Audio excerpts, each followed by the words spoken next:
Peace to the family. Shalom, shalom, shalom. Come on in, y'all. Hear me. Started. And before I start sharing this in Facebook, my connection is, I'm not very confident that my connection is good. So family, y'all got to talk to me on the comment boards. My connection is. If okay, let me know.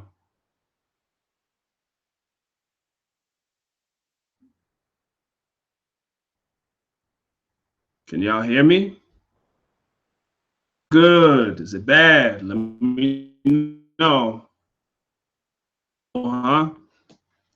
Hey, family, I'm sorry if it's slow. I'm not going to do it.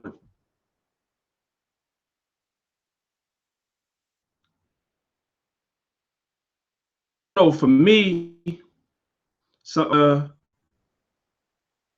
Beyonce gave hiccups, but it's okay.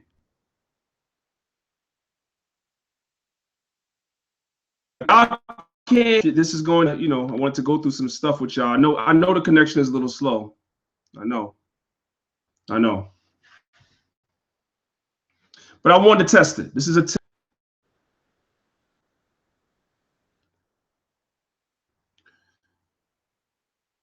Ask y'all a question, right? That I can't do it. If y'all think that I could get through this, Michael Lambert, as always, you, Michael, appreciate you, King.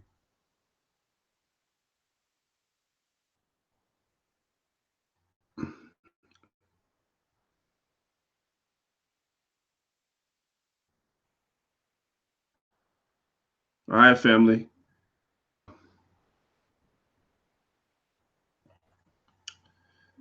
I tell y'all what, because my computer is moving really slow, so I can't even tell what y'all are seeing. Let me get my phone to tell me the real story. Real story. I'm able to proceed, I will, y'all. If not, I'll come back tomorrow. My internet is a little choppy because it's raining up here, so my internet gets a little shaky. Internet provider soon. Give me a second, y'all. Because sometimes my phone is a little better than my computer. So let's see. Just bear with me a second, y'all. Darwin Drew says he thinks I could do it. Background, my phone playing in the background, but I'm just trying to see how it's sounding for myself. Give me a second, y'all. Oh wow, this is my business. This is my business right here. Things I could do it. I'm doing it from my phone, and it's like, yeah, every time. Good connection, y'all. I don't think I'm gonna be able. Phone playing in the background, and I'm just trying to see how it's sounding for myself.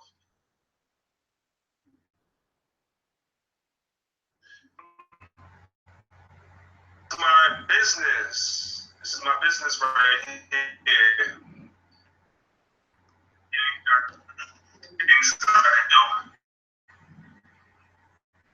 With me, y'all. I'm doing it from my phone, and it's like, yeah, every time.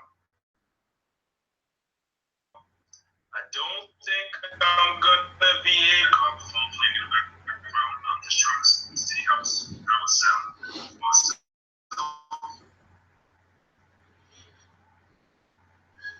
Just bear with me a second, y'all. Keep y'all waiting. I'm trying to get it in tonight. I'm trying to get it in with y'all. I kind of knew that I probably wasn't going to be able to do it. I said I'm gonna try. Just give me a second. Give me a second. I'm trying to see if I can get this done.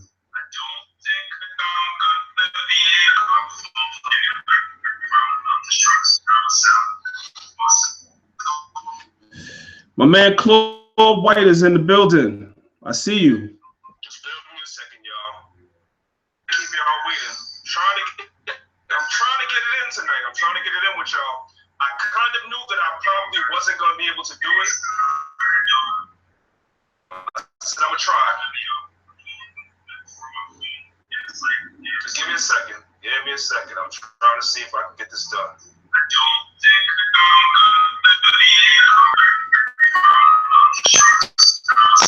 All right, F it.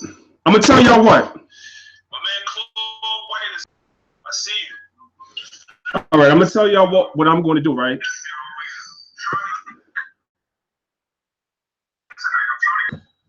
I'm going to start, and y'all just talk to check in the chat, and if it's not good, then I'm not going to continue through the whole thing, all right? If it's not good, I'm not going to continue through the whole thing. I want to say shalom to everybody, you know, to the entire Hebrew family. I appreciate y'all coming on the live stream. I apologize, it's a little slow where I'm at, but I just wanted to holler at y'all. Yo, how many of y'all saw that they did 8 hours, 8 hours of video since Saturday on me? 8 hours of video since Saturday. Like, who does that? How do you win the debate according to 8 hours of video trying to explain yourselves? And meanwhile, myself and Hashar, we did about 2 minutes and 56 seconds. Like, who does that? It's just it's real interesting, y'all. Real interesting. Real interesting. Okay, the room is filling up. I want to get started. The room is definitely filling up. I want to get started. I'm going to have to continually, let's see. I have to continually check my phone, though, because I don't know what's happening. Continually, let's see. Continually check my phone, though, because. So here we go. Here we go, right? I'm going to start, and we're just going to try to get through, be a long, you know, if it's really, you know, if it really is going bad, then I'll just stop it. But in the meantime, let's go. So like I told y'all, hey, these dudes have done 8 hours of live streaming on us. 8 hours. It's just the craziest. Anyway, I'm going to summarize for y'all pretty much what they were saying over those 8 hours of video. This is pretty much what was being said by these guys in the 8 hours of video that they made on us. This is a summary videos that G Consciousness made since our debate. This is pretty much it. Here it is in summary.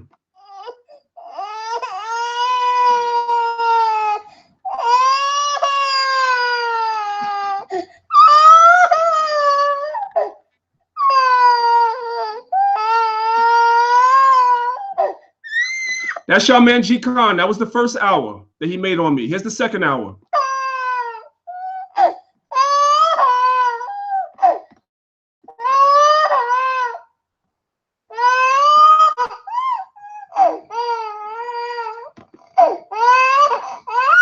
Okay, that summarizes the second hour. Here's the third hour.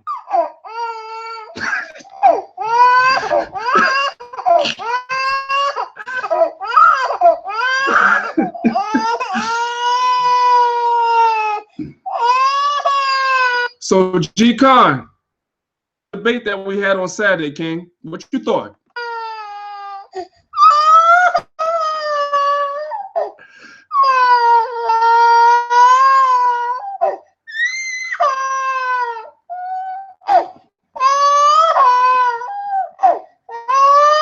So, but brother, you had a chance to bring out your points. You had a chance to make your points.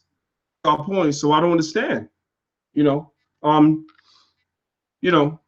what can I tell you? So that was pretty much the first 4 hours. Hour number 5.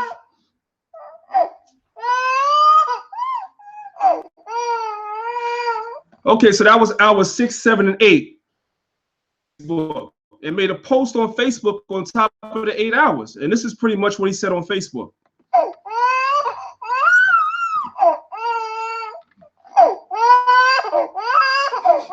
Hey, then he came to the brother Malak from AOC. He made a post in 8 hours. And he came on the brother's post and pretty much said,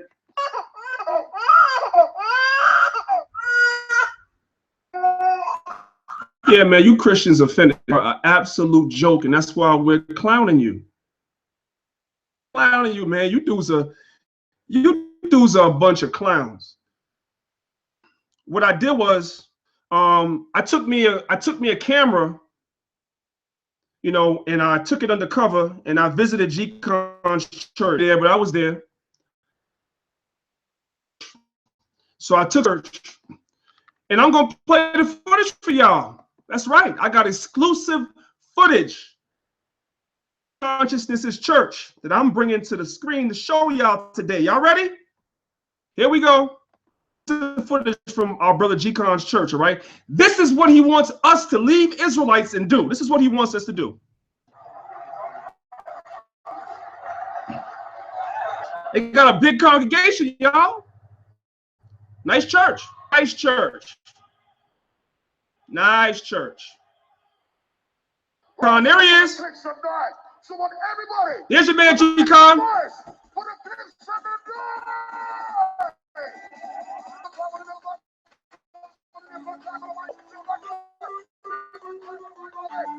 Wait, we supposed to lead church and do this?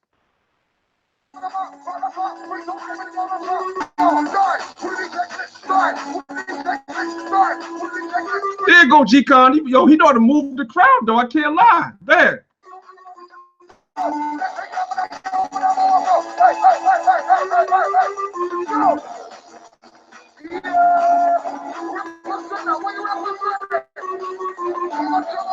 Yo, he do know how to move the crowd. I'm not even going front.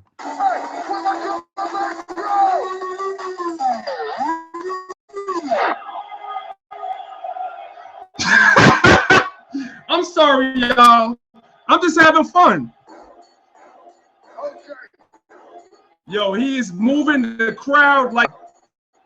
So we supposed to drop the Israelite, our nationality, our mores, our folk ways, the law, statutes, and commandments. We supposed to drop that and follow this through this.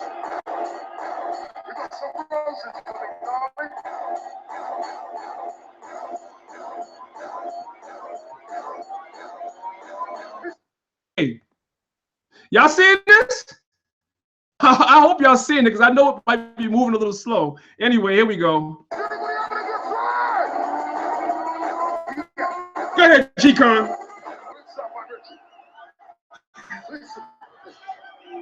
By the power of Ra.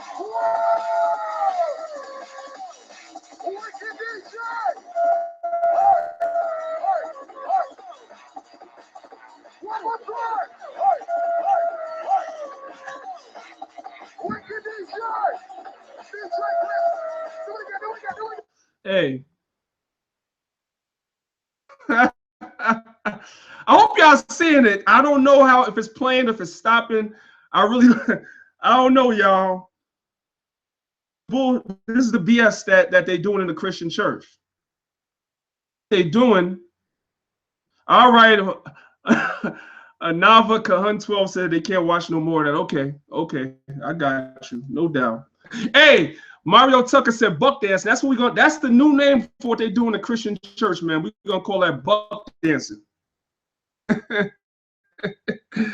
Oh man, so guess what, y'all? Y'all know what's gonna happen next, right?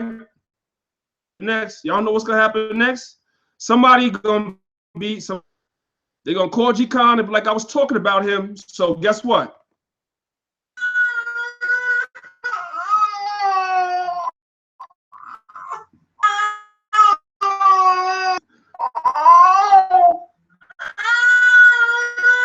Gonna be the next 2 to 3 hour video he's gonna do about me. All right, y'all. I'm gonna stop clowning. I'm just having a good time, man. How y'all doing today? East Coast today is like a rainy, gloomy day. So I just wanted to bring a little Yashawat. I see you, Shalom. Murder. Yo, shout out to my man Police Gold Shoes, no doubt. Gold Shoes is in the building. Love. Oh man, we have a good time, y'all. Oh man. Anyway, y'all. So that's pretty much it on the clowning, man. Listen, there's nothing to say. The video speaks for itself. And really and truly, the funny thing, it didn't even go hard on them cats. Y'all already know the general. He went hard. But to present balance, you know what I mean? I just tried to keep my composure. The tactics that they were going to use, that if we went ham on them like we go ham, they was going to go back and say that we didn't bring out no scriptures. So I tried to keep it on a scriptural level. You know, that wasn't enough. So, you know, anyway, no. So I just came across this video about a week, and it leads us to a larger, you know, and we as Israelites, we don't necessarily talk about a lot. The Lavar Ball situation that's going on with Lavar Ball. I don't know who Lavar Ball is, but Lavar Ball is this guy from California that has 3 sons that are all projected at this point to go pretty much be top 5 prospects in the NBA draft over the next couple of years. His top son is I know he has another son called LaMelo, and he has another son that also starts with an L.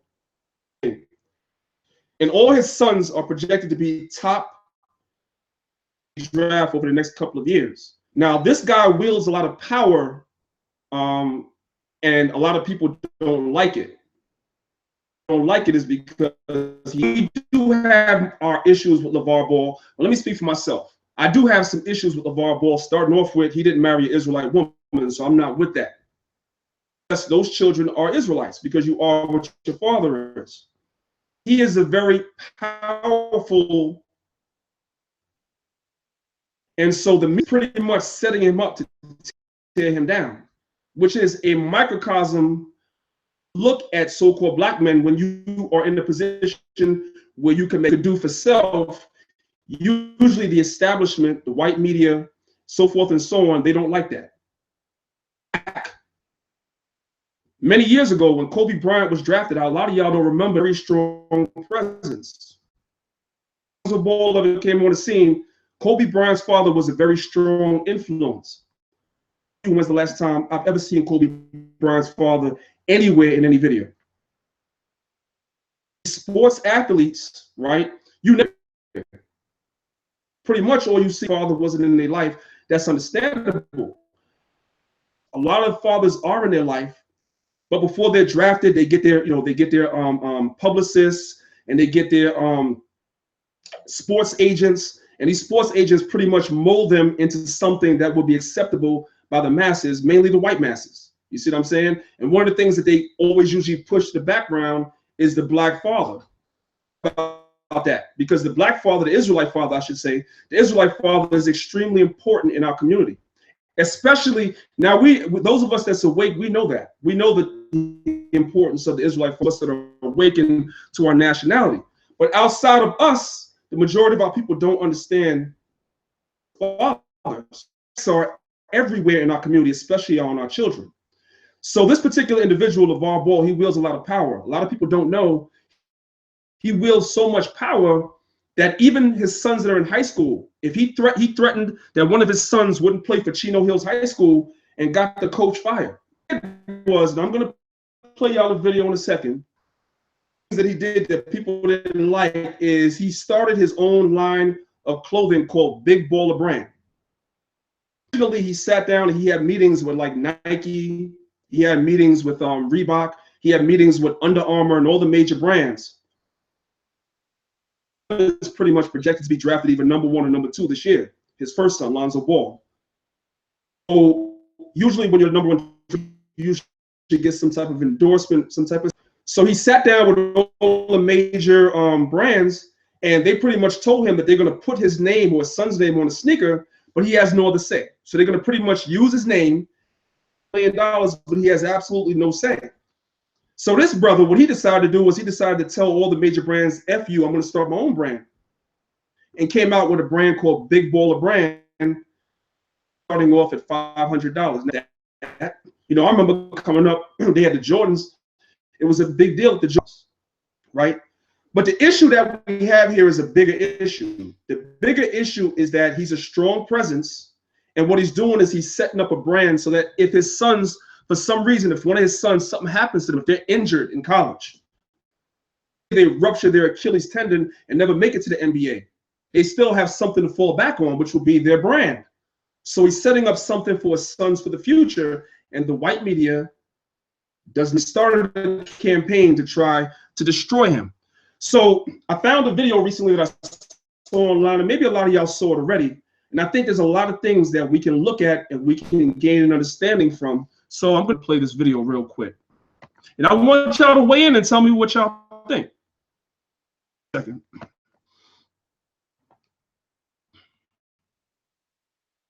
All right, so here we go. So Lavar on show, which is Fox Sports 1, and he was on the guy Colin Cowherd's show, and he was talking about his sneakers. Those are his, the Big Baller Brand. They look similar to come out from Nike. It really does. They really don't look that bad. I didn't expect them to look the way they looked. I'm not spending $500 for it, but I didn't expect it to look how it looks. But $100, and so when he's pretty much promoting, I'm gonna watch what happens here. Just watch. Have you sold any shoes yet? A good amount to me. Amounts. How many? Stay in your lane. Anyway, so now I want y'all to pay attention to this, right? He's on this show with this dude named Colin Cowherd, but the white woman is in the back, minding his business. Now, this white woman, for those of y'all that don't know, she's been throwing game on his sons and all that stuff for the longest. On there to antagonize him. They're trying to set him up, as you're going to see. She said she scares longer than me. She scares me. That's why I don't look that way. Now, y'all have to understand why I'm even talking about this stuff. Strong Israelite fathers in the households. That's what we need. Strongly lacking in our community. Now, we can have many complaints with this that we could complain about, but the one thing we cannot complain about is the fact that he is strong. He's an absolutely strong brother. He has discipline, and his sons are all respectful, and they're in order. His household is in order, even though he's married to an Edomite. His household is respectful, and they're in order, and they're not out in the street. They're very well respected, very well spoken, very courteous, very manifold, well mannered. And these are things that the media should laud. But instead of applauding it, they're trying to tear this brother down. He went on his own, and he started his own brand, and they like the fact that he is strong. I don't look over there because she scared me. I'm thinking of Saul right now. I'm just trying. Leave me alone. I'll tell you, 400-500 pair. Her job is to She can report to whoever she wants behind her. What to you, Colin. Well, what me? And my problem is they hate her. Now, the reason why he called her a hater, as I said, is on several other shows, she was throwing mad hate on his brother for no reason. And now they have her there simply to antagonize him. I would never wear a big baller shirt. But no, I didn't don't say even that. talk to me, but I heard I said that I wouldn't wear something that. It's the same thing. Yeah. With all due respect, you're a great reporter, just not reporting on me. I have a right to say what shirt I wear. Welcome to Big Baller Zone. I actually was saying it as like a point. No, I didn't say no. I didn't say it was offensive. If you want to, work with Nike, Adidas, and Under Armour to maybe have something that appeals to women. That was a legit. I mean, I don't have a good point. Now he said, right? She said that a brand of shoes that appeal to women. Nike, Reebok, and Under. And Colin Cowherd co-signs and says, yeah, that's a great point. Because if you look at the Nike brand, right? There was no LeBrons for females. Foam posits came out. There was no foam posits for females either. Brand that I could, if I'm wrong, of all the big time players that signed sneaker deals, Jordan had brands that was specifically catered towards females. That was the only one. And Under Armour came out with all them other sneakers. They were not catered towards women. That's why I used to see when I was coming up, I would wear boys sneakers because these big corporate catering to women. So now that he comes out with a line of sneakers and he's starting off with just sneakers for men, and he's not going to eventually too, but he's starting off with just sneakers for men at first, just like Nike does, just like Under Armour does. Now it's a big issue. Her says she has a point, but the billions of dollars that Nike has, he has to start off somewhere.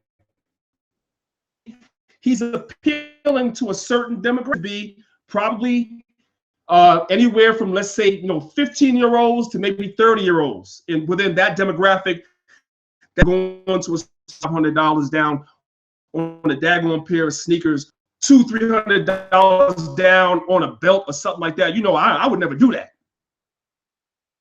Demographic that he's at this point, but they're trying to tear him down already. Why? Because he didn't go through the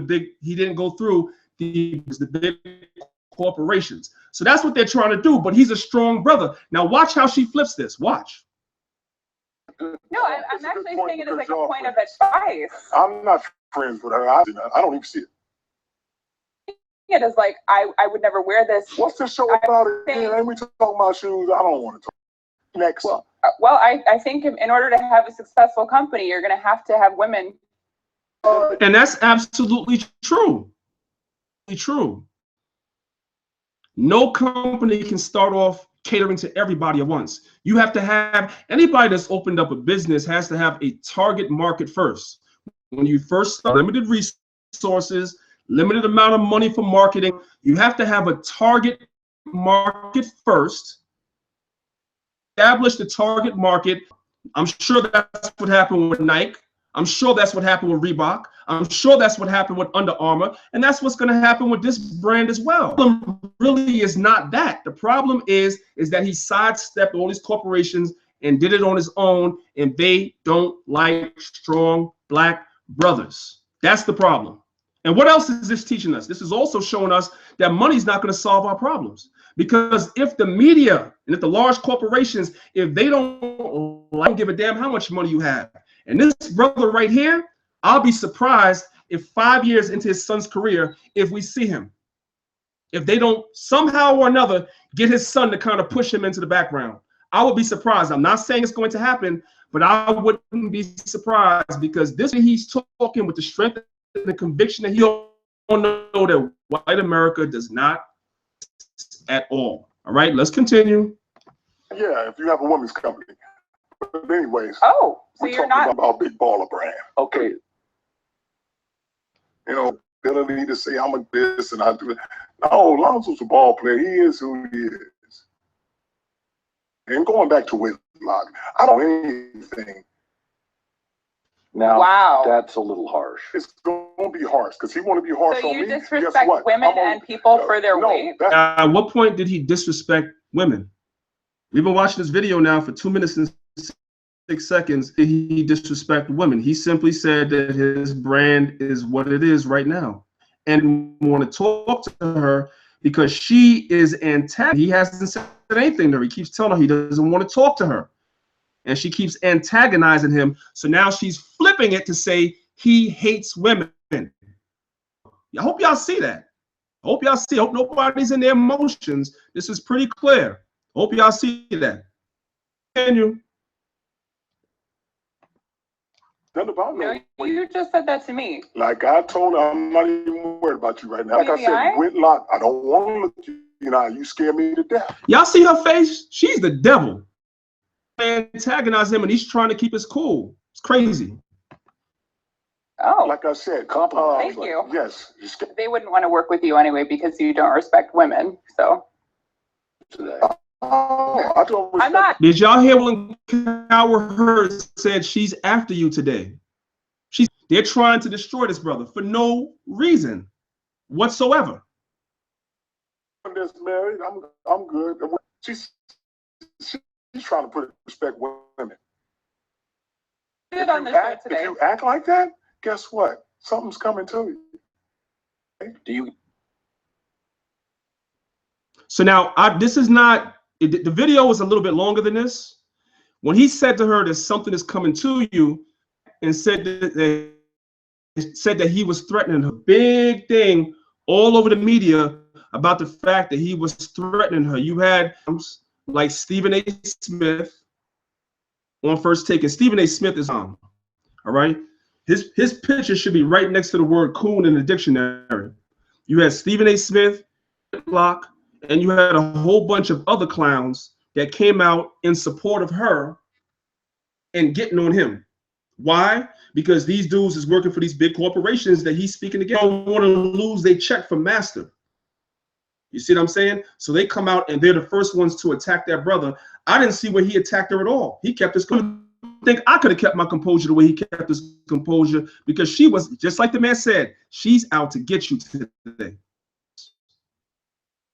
That's what happens when you have a strong spirit. They go, y'all. I'm telling you. I'm telling y'all right now. Now, I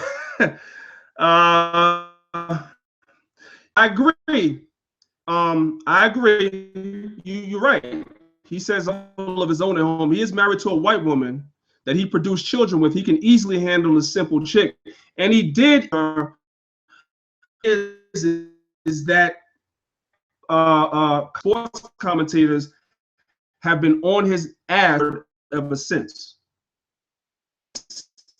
Like I said, like Jason Whitlock and the rest of them damn clowns that's on FS1. The majority of them dudes are a bunch of clowns, man. Straight up and down. The only one I have a slight bit of respect for is Shannon Sharp. Anyway, let's move on. Let's move on. Okay. Now I came across this, and I found it to be very interesting. Now the dude in here, this dude Larry Elder. Larry Elder's another Uncle Tom, right? But sometimes even somebody that's a little coonish can actually have some truths in what they say. I'm gonna do this again video, and I want to know what y'all think. Very interesting, like everything, but there's some very interesting things and statistics that he was bringing out. I interviewed Kwesi, president of the NAACP. In the presence of and the absence, I asked him, which poses the bigger threat to the Black community? Without missing a beat, he said, Black fathers. Obama, who said, we all know without a father are 5 times more likely to live in poverty and commit crime, 9 times more likely, and 20 times more likely to end. Now, I'm not saying that I endorse those numbers, because those numbers have to be looked at. These conservative media outlets, a lot of the stuff that they say, man, is propaganda. There is truths in the midst of even people that hate us. They tell some truths. Open-minded. I'm gonna continue. Journal of Research on Adolescence confirms that even after controlling for varying levels of household income, kids in father-absent homes are more likely to end up in jail. Ever had a father in the house are the most likely to wind up behind bars. 5% of America's children without a mother and father married to each other. By 1980, it was 18%. It had risen to 33%, and 15 years later, 41%. Even during slavery, when marriage for slaves was, Black children were more likely than today to be raised by both their mother and father. According to census data from 90 to 19, a black child was more likely to grow up with married parents. For blacks, have gone from 25% in 1965 to 73% in 2015, from less than 5% to over 20%. And for Hispanics, out of wedlock births have risen to 53%. In economics, undesirable behavior, you will get more undesirable behavior.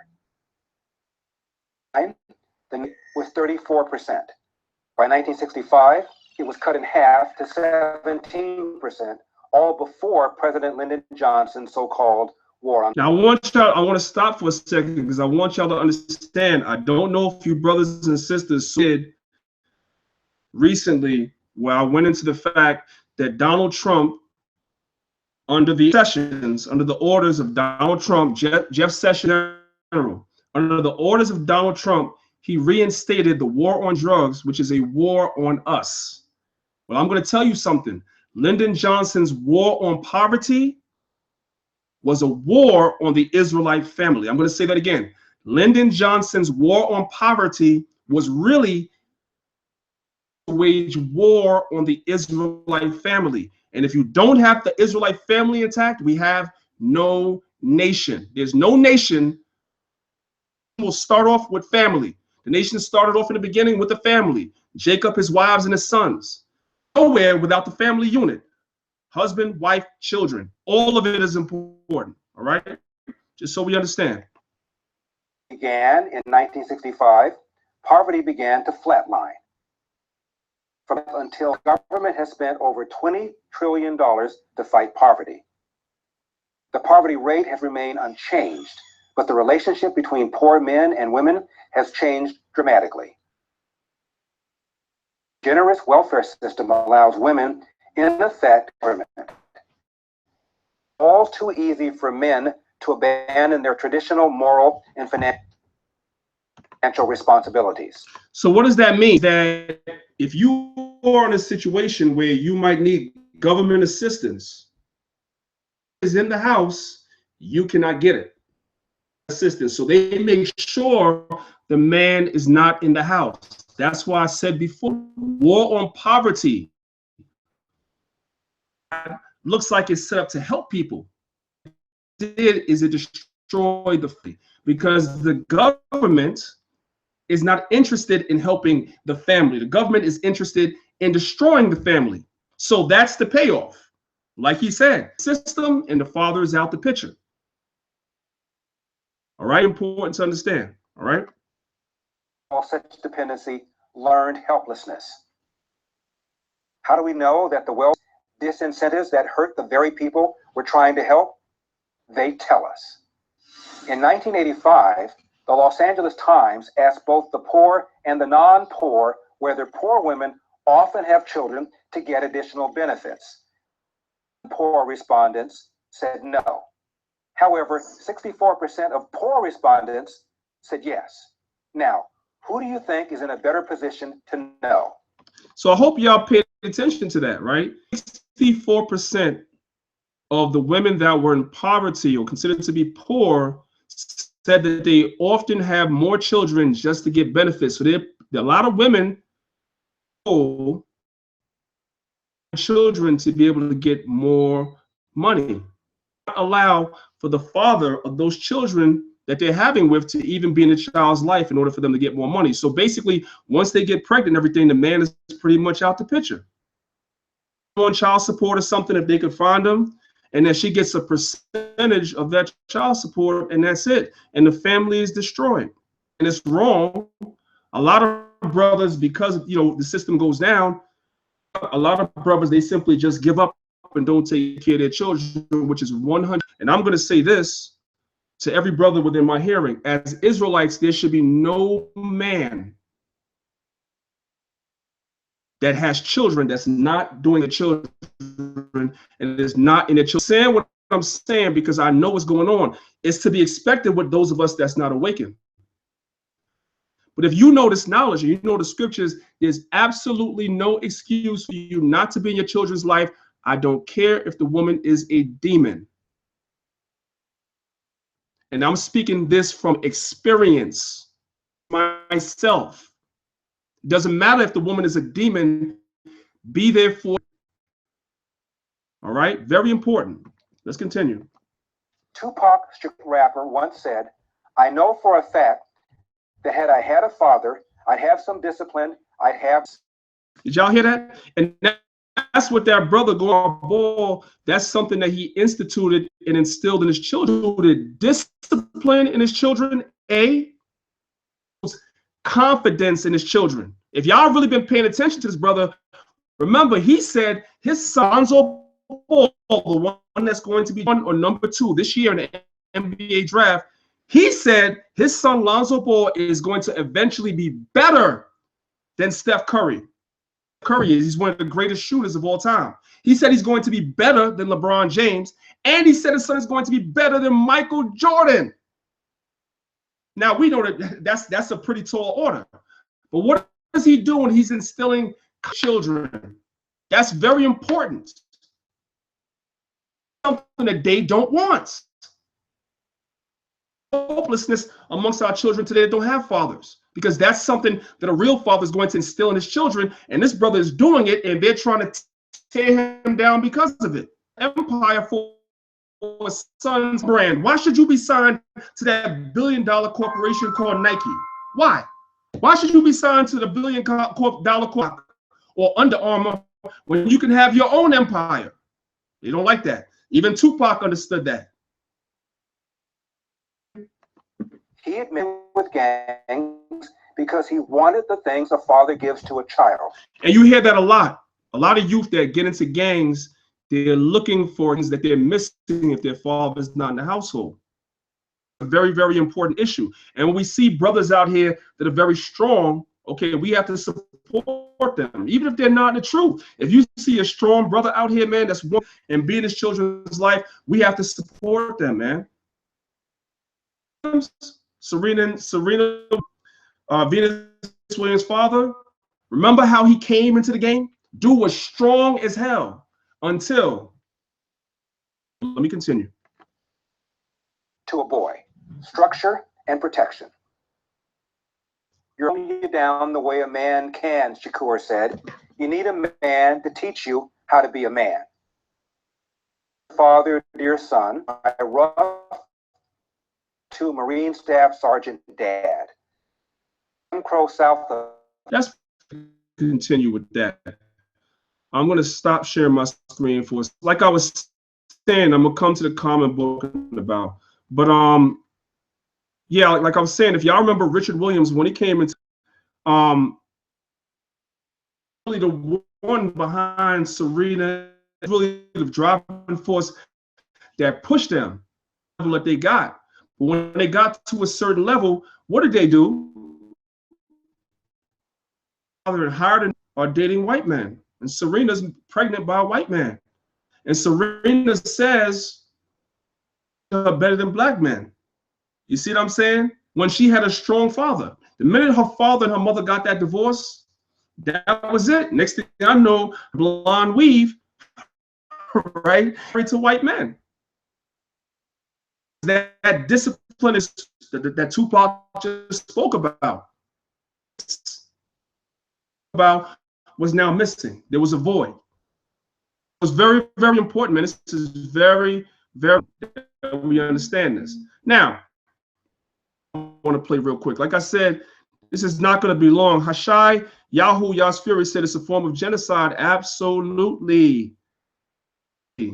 Absolutely, 100%. Let's go back to me share my screen for one more second. I want to show y'all something. I like what this brother's saying. Now, I don't agree with everything he says, right? The name of this video is called "Why Doesn't Black Lives and Black Fathers" on their website. Now, we all know the whole Black Lives Matter movement got stimulated. A lot of black men were getting shot down. So you had this liberal white man, and you have to be careful when you see these liberal white men pushing. See, the conservatives pretty much in a nutshell that they don't like you. They're pretty much telling you to your face. Liberals that you have to watch for. Working for the same is good cop, bad cop. But both of them are working for the same goal. Rub you on your back and tell you how much they like you, but they're leading you path of destruction. Soros, a billionaire, does matter, if I'm not mistaken, with a vegan. So now a lot of black people hear this whole Black Lives Matter thing, and they think, oh, great, that's a wonderful thing. But what you're going to find out about this whole movement is Black Lives Matter. Black Lives Matter. You're going to find out that this does not relate to us. Watch. This is the brother Boyce Watkins. Like, I agree with everything this brother says, but he does sometimes definitely make some very, very good points. Even in this video, he says some stuff, but there's an underlying, listen to what he's saying. Check it out. That I heard was that basically Black has nothing to say, nothing on their website to say for the role of the Black father in the home. Nothing. And they said this, and I said, okay, let me take a look. Let me dig up the information for myself. You know, I advocate critical thinking, just do the research. And I went through their guiding principles, and I saw T issue. I saw T twice. So right away, as soon as he went on their website, the first thing he noticed was they was pushing the whole LGBT thing. But I thought this was Black Lives Matter. I didn't go to the website. Y'all could check for yourself. I'll probably check it later. First thing that caught his eye was they was pushing that LBGT thing.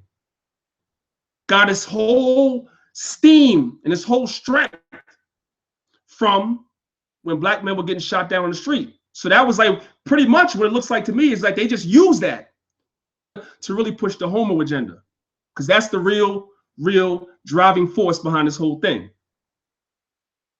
That right there is a telltale sign that is something's being run kind of by white liberals, because white liberals are real big on feminism and LGBT stuff. And I think those are bad things. No, those are bad things. That's why I disagree with you. Feminism is a bad thing. LGBT movement is a bad thing too. Okay. Feminist movement was basically also, if you go back, you look into that, the whole feminist destroyed the black family as well. All right. I think most of us can agree that that the LGBT community should be treated fairly, that women should be treated fairly to men, etc. But what has happened, and unfortunately in the liberal space, is that black men are kind of just sort of tossed under the bus. We police pictures of all these black brothers that are getting shot down by the police to galvanize this movement called Black Lives Matter, which picks up steam all across the country. And then when it gets to a certain position, guess what? Now we're not even mentioned on the site at all. That's crazy. Men are kind of afterthoughts. Black fathers I've seen as these enemies, like, we are against patriarchy. What does that mean? What are you talking about, right? And so it doesn't mean that there aren't issues. I've had a lot of issues with some sexism I've seen in the conscious community, for example, which I respect. But I say, look, y'all gotta respect voices of women. That's why I support women like Zaza Ali, Noble Langham, Michelle Moses, etc., Shaquita Graham, Cynthia G, whoever it is, because I believe women should have a voice. And a lot of y'all dudes don't want to do that. I think that's wrong. But anyway, going back to the issue, I was going down the list and I saw LGBT twice, women's issues. I saw a very ambiguous way of describing, almost like saying, we're going to throw away Western norms of what a family's supposed to look like, and they're saying you want the daddies out of the house. That's exactly what they're saying. Driving force behind this movement. That's what it is. The house, the court job of it, is doing a great job of it. We have to fight drugs. We're fighting homosexuality, and now we have movements like Black Lives Matter that's rampant. All of this stuff is ravaging our community. That's, I mean, that to me is what it's like. I mean, what else are you referring to? I guess you're talking about either, when you say that, typically you're either talking about kind of an LGBT thing, or you're talking about, you know, something with the fathers. Like, we're tired of fathers running the households, blah, blah, blah. Well, you know, I'm reading more and more, and I'm looking down the list, and I see black men are fathers anywhere. And, you know, that was just weird, considering, you know, that Black Lives Matter. I know a lot of activists in that organization, or who are part of that movement, who do wonderful work. And I always believe that they do wonderful work. You know, you can't get away from this, very public knowledge that George Billionaire is the one who's funding all of this. And I would just tell you, I'm like Dr. King and other people who've said, you got to watch out for these white liberals. Malcolm used to say that too. What they do is they support you. They become your political pimps. They support you, and then they sort of expect undying loyalty from you. They expect you to become a similar line of thinking. And that's what they're doing to Lavar Ball, because they feel like he's too strong. They want him to assimilate line of thinking, and because he's so vocal about the fact that he's not down. Like I said, I will be surprised if I see Lavar Ball playing a prominent role in his son 5 years down the line. I'm not saying it can't happen. I'm prophesying, so I don't need to see no Deuteronomy 18. I'm just saying, at the rate that they're trying to destroy him, not just him, but even other black commentators are also chiming in. I'd be very surprised, man. The strong black father in America is taboo, and our nation is going nowhere without that. We're going nowhere without our strong sisters in their femininity and in the role of the, you see what I'm saying, and not trying to step into the role of a man. But we're going nowhere until men start being men and start heading their household and start making sure that their household is run the way it's supposed to run. And if you believe in the New Testament, in the New Testament, that a man cannot come to serve him if his household is not in order. That's the key to us coming back as family. I mean, I know some Israelites, they try to make that out as though that's weak without that. And there's a reason why the system is fighting so hard to continue to perpetuate the destruction of our families. There's a reason. If the black family didn't mean anything, they wouldn't be trying to destroy it the way they are. They wouldn't. White liberals. And a lot of those football players, these dudes be 6'7", players do. These dudes be gigantic, and they be nothing but mama's boys. And it's sad. You know, it doesn't mean that you can't identify with some of the issues, what they do as far as black men being shot by the police. But I think that's a front. Be very cautious about falling victim to people that, you know, they want to talk about paternalism. The other P, you know, if you think about paternalism, that's kind of what a parent would do. A parent is paternal over their child. The child is capable of making decisions on their own. So in many cases, white liberals are paternalistic over black people because they feel that you're politically immature. That's powerful. He said a lot of times white liberals are paternalistic over black people because they feel like we're immature to make decisions for ourselves. I don't, you know what I'm saying? That when he said that, I really had to pause and think about that, man. Right? Let's continue. That's just a little bit more. Just a little bit more. Child. And as a result, they come in, they say, well, no, you black people, your churches and your stuff and all that stuff is stupid and it's homophobic and it's this and this, and I mean some of it might be screwed up. We know that Jenkins ain't perfect, but we also know that there's some stuff going on in the black church that black girls don't love it, but that's you know. And too, right? It's written also in the Bible, father to the fatherless, because unfortunately every black child simply doesn't have the opportunity to have a father, whatever circumstances might be. You see what I'm saying? So within our community, that's something that we really need to start talking about. But I'm gonna talk about that in a second, and I'm gonna come to the comment boards, and I'm gonna end this. Show y'all this. I thought this video was pretty cool. This video is all over the internet. It went viral, and I love it.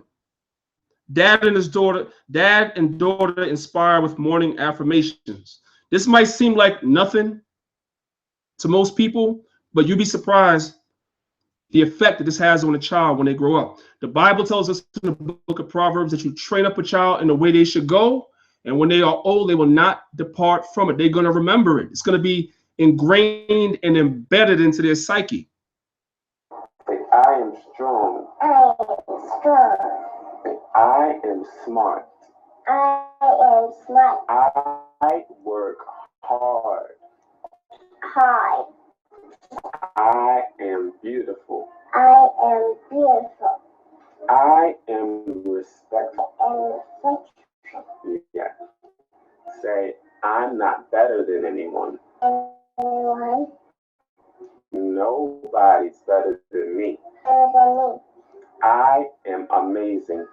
I am amazing. Am great. I What's your name? am Leah Austin. And I Rebecca what are you? Ness. Yes. Say thank you, God, Thank you, God, for making me for making me. the greatest. There's nobody There's nobody better. better than me. I'm right in the fire. Now, how powerful is that, y'all? What's that? That's beautiful, man. Beautiful. I really video, man. I really was like, yo, that brother's all right, man. And that goes on every day. That's just something that somebody put on the internet. It goes on every day, all the time. You have a lot of brothers that's doing that with their children all the time. So don't get it twisted. You know, there's a myth out there that a lot of brothers are not in their children's life. That's a myth. You know, the system pushes a lot of things in the media that's not true. But I'm just saying that we need to see more images like that in our command. And like I was saying before, and I'm going to come to the comment boards, like I was saying before, we also have to practice being a father to the fatherless. Child has the opportunity, you know, I don't really, you know what I'm saying, a lot of y'all, you know, y'all see me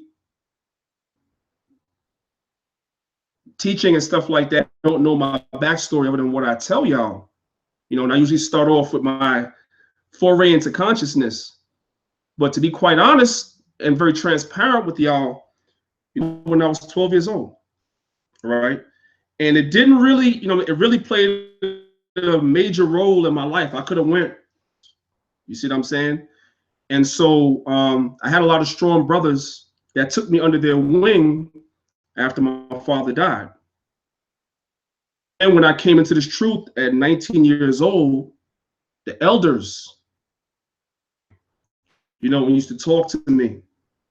Marshall, you know, one of the elders that founded the One West School many years ago, I used to, you know, and another brother named Matthew who just, and myself, also the brother that's the late great, you know, one lawyer. We used to drive around with a Mafia and Marshall in a Mafia's van, you know, I'm around to do his errands. And Marshall was like the grandfather I never had. You know, he just would sit down there and he would just talk to us about life, straight up and down, you know what I'm saying, about women, about relationships, about being a man, the things that I was missing because my father passed away when I was young. So he saw some young brother that had some potential, and he took us up under his wing, and he would talk to us some real talk. It really played a major role in my life, helped shape me into the man that I am today. I always give credit to my biological father because he was there for the first 12 years of my life. Always there and doing, you know, but after he died, there was other people that came into my life that picked up the slack when he died. The school, like when I was still a young man, I was still, you know what I'm saying, 19 years old. We have to learn to be a father to the fatherless, you know what I'm saying? Like my I talk to brothers in my camp all the time, man. I feel like we need to be more involved with a lot of the youth that's out here. Story, and then I'm going to go to the comment boards and I'm going to end this. Last year, we had something called Workout Wednesdays, a few videos before. And we went to the park, myself and my camp and a few brothers from AOC. And we were out in the park and we were doing our pull-ups and our dips and our push-ups and everything. A bunch of the kids saw that we was working out and wanted to work out with us. You see what I'm saying? Just seeing strong positive images of men in the community, you'll be surprised what it does to the psyche of children. They don't want to see that. They don't want to see that. But these are things that we have to do, family. It's very, very important. So these are some of the things that get swept under the rug or forgotten a lot of times. We don't really talk about this stuff. Rodney Gray says it takes a village. Yasharel Shalom Hotep, I do that with my daughter Ma'at. Yeah, that's a beautiful thing, man. You have to. I'm telling you the effect that it has on children, you'd be surprised, man. And if you want your sons to grow up to be responsible fathers, then you have to be a responsible father first and be an example. If you want your daughters to grow up and make the man that she's going to be with, a lot of times she's looking at you as a father, or if she doesn't have a father, she's looking at the men to see what she sees, and that's going to play her choices that she's. You see what I'm saying? And when you see a strong black brother, put aside, we understand that everybody's not in this truth the way we're in this truth. Still could see some great qualities in some of our people that are not in this truth. And although LeVar Ball is doing a lot of things that I don't agree with, I see some great qualities in that brother because I see his sons. You can see, you don't even have to ask, just watch the sons. One of the elders in the old school, High Priest Shia, back in the days, you know what he used to say? If you follow a stupid to answer the door. He used to say that when we was in the school, and I used to always say that. But if you really think about what is a very profound statement, if you follow a stupid kid home, most likely somebody stupid is going to answer the door. If you follow a respectful, mannered, well-behaved home, most likely that's what you're going to find to answer the door as well. Sometimes we have to, to the world, and also, even more important, like I was saying before, if you see somebody that's not fully in the truth the way we're in the truth, but they're exuding some of those things, you have to salute that, especially our enemies trying to tear them down. That's what we said before about Kendrick Lamar. It's the same thing. The media is going to try to tear him down. What his path in this, all we know is he said he was an Israelite. Right? He was an Israelite. That's all we know right now. But they're attacking him. We see some people, and because he didn't come out and say he was Kemetic, or because he didn't come out and say that he was Muslim, or whatever have you, you see some people throwing some shots. Brother has claimed what we're claiming. Defend him to a degree. It's the same thing when we see people doing like what he's doing. He has these sons out there and these guys. And so to me, support that, man. We can still voice our disagreement. Like I said, me personally, I ain't buying no $500. And my son could forget it. He can forget it. You know what I'm saying? If he has $500 sneakers, I'm going to find the nearest application for the nearest job. He's going to take his behind. Now, I'm not spending $500 on those sneakers. It's right to sell his sneakers for $500 if that's what he thinks he's worth, y'all. Right? I told everybody I'm writing a book. Now I don't know why I mentioned that now, because everybody in the combo is gonna be like, when is it coming out? You've been saying that for a year and a half. I said I'm writing a book, right? If I price point my dollars, right, he comes behind and says, well, who published and printed your book? And I might say that I did mine through print on.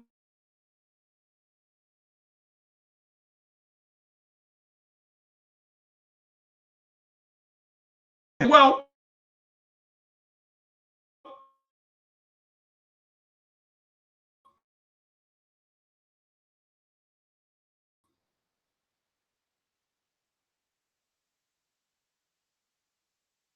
if you $100, I can sell it for whatever I want. It's up to you to decide if you want to buy it. So the man is selling his sneakers for $500.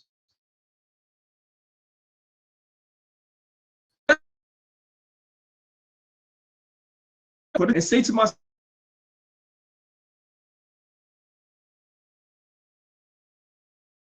it's up to the consumer that's trying to tear him down and buy. Line to these sneaker sites, and you can see vintage Jordans and vintage other sneakers. For a fact, if you're from 125th Street and Lenox Avenue, where you could take your sneakers in and pawn them.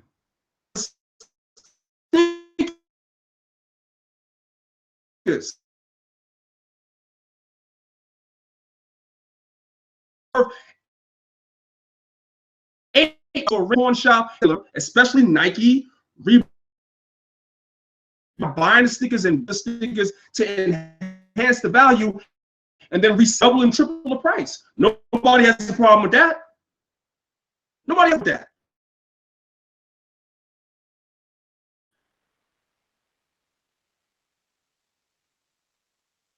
Vuitton selling belts for $3,000, $4,000. Nobody has a problem. But this brother comes out in the future. Does the Bible not teach us?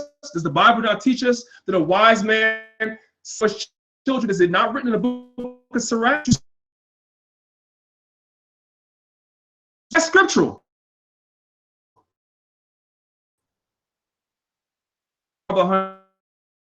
Yasharla, shout out to you. GMS, Rebuker and Tempter, shout out to you.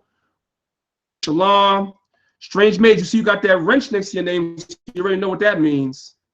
You already know what that means. I thank you for your support all the time. 44. Shalom to you. Family. We're in a time of nation building now.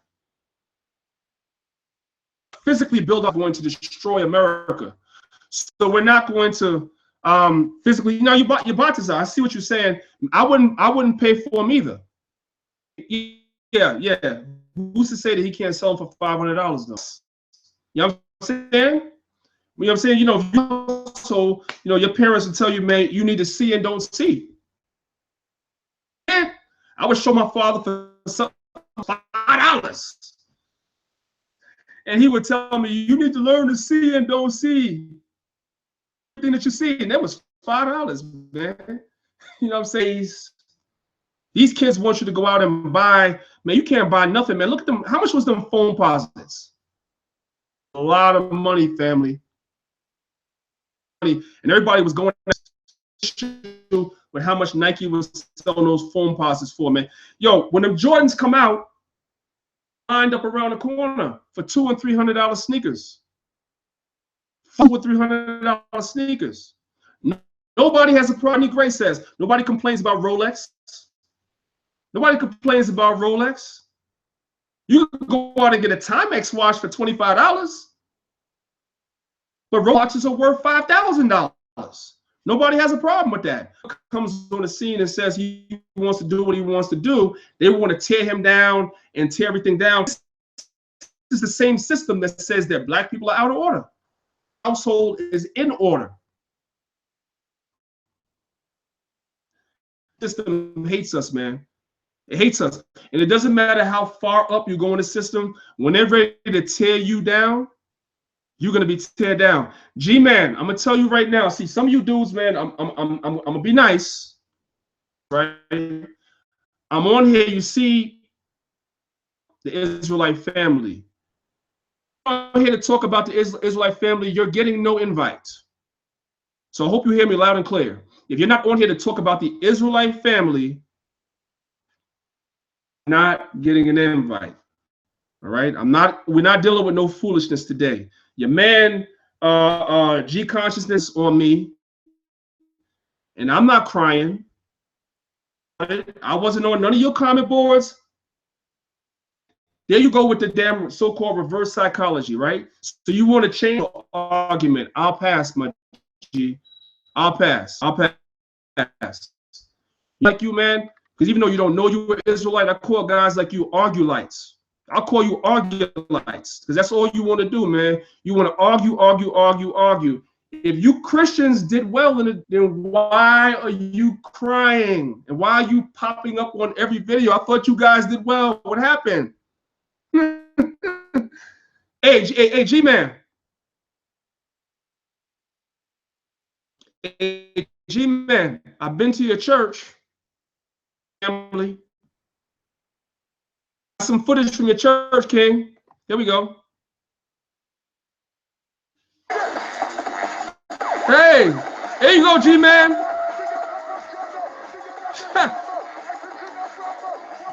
There go your Christianity right there, King.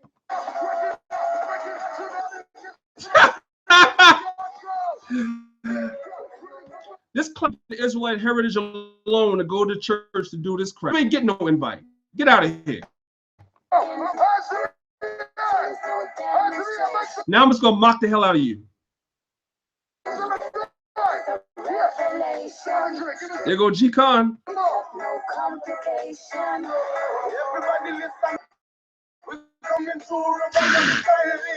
Yo, you Christians are finished, man.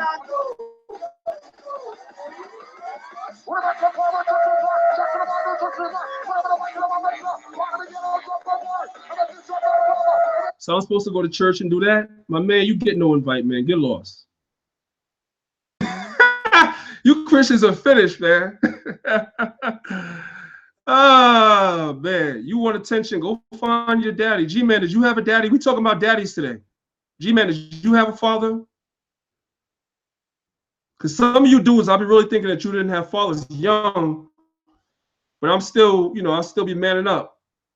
G-Man, looking for attention, I suggest you go try to find your daddy or your granddad, or maybe you got an uncle or somebody. They can pay you some mind. Man. Yeah, you want to talk to me, but I don't want to talk to you. You Christians had your chance. You had your chance, bro. Moving up now. I want to holler at TD Jakes and Creflo Dollar. You Christians don't know the scriptures, so I ain't got time for y'all. Boys. A lot of influence over our people, man. Who are you? You taken away from the conversation anyway, man. Like I was saying before, to the fatherless. To the fatherless in our nation. Arguing little petty stuff all the time.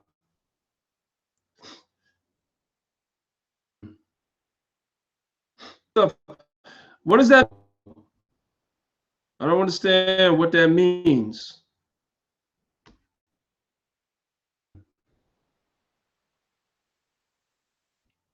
All right, Mario Tucker, you 100% right. You 100% right, no doubt. Sometimes you have to sometimes you just have to make examples out of people.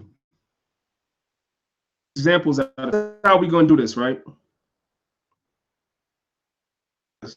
Right.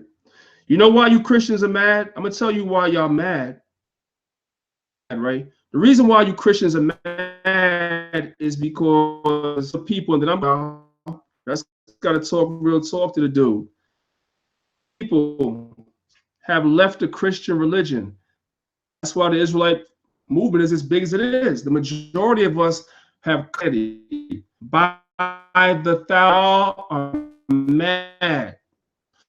Now, you make a statement about the channel, right? First of all, my man, Maccabeestv is not my channel. Number one, and number two, the channel has only really been around seriously for 1 year. So let's see what the channel is in 2 or 3. Let's see. Right? Anyway, we done got rid of it. And yeah, exactly. Dwayne Davis, exactly. Because that's all it's about. The Christian religion will always be bigger than the Hebrews because the Most High is only looking for his elect. Always have a bigger movement. You see what I'm saying? But you know why? Because the majority of what they want to do. That's what they want to do. They don't want to learn nothing. They ain't serious. This is what they want to do. See, because you could do this and still go home and be a homosexual. Go home and eat pork. Right? And you Christians are big time talk about that. All right? Adulterers. You turn the men effeminate in the churches. Okay? Problem. And y'all are mad because people are leaving. That's all it is. Damn clowns, man. Christians are clowns, man. I'm telling you. Big up to you, man. Big up to you. Big up to you, yo. Let's see what we have here. Okay. Let's continue with a little bit more of this. So what I really think is that, again, going back to throwing the baby out with the bathwater, my position is that, you know, I support Black Lives Matter when it makes sense to me. When it don't make sense, when they stop making sense, I get off the bus, right? Just like riding a bus through the city, right? It's 8th Avenue. Now, you might want to drive me all the way to Texas, but I'm not trying to go all the way to Texas. I'll get off on 8th Street. Thank you very much for the ride. So maybe that might be the approach that people might want to take. But I encourage the Black Lives Matter website. Look at their guiding principles. Do your research. You know, come to your own conclusion. And why is it that the Black father has the discussion? You know, I would just say that this, it's very interesting that you have, you know, this sort of, you know, activist kind of move toward protecting the Black men from being killed by the police. But there's nothing protecting the Black men from being exterminated from the American political system, the family structure, there's not much conversation about that. So to keep a Black man alive, you know, like protecting him from being shot by the cops, if you're going to ruin his children, taking away his family, taking away his economic opportunity, taking away all of those things, you got to think about that. So quality of life matters. So I would say that maybe Black men have to have a movement that's solely their own agenda. In fact, and that movement has to be founded on the scriptures. We're going to say that. We're going to say that because we know he's secular. And that movement has to be founded, and the foundation of that movement has to be the Bible, not work. About an organization we created called Black Men United. We just aren't done with it yet. We haven't pushed it out, but I'm just bringing it up because we're talking. I really think that Black men have to be the guiding factor in terms of our movement, for us, by us.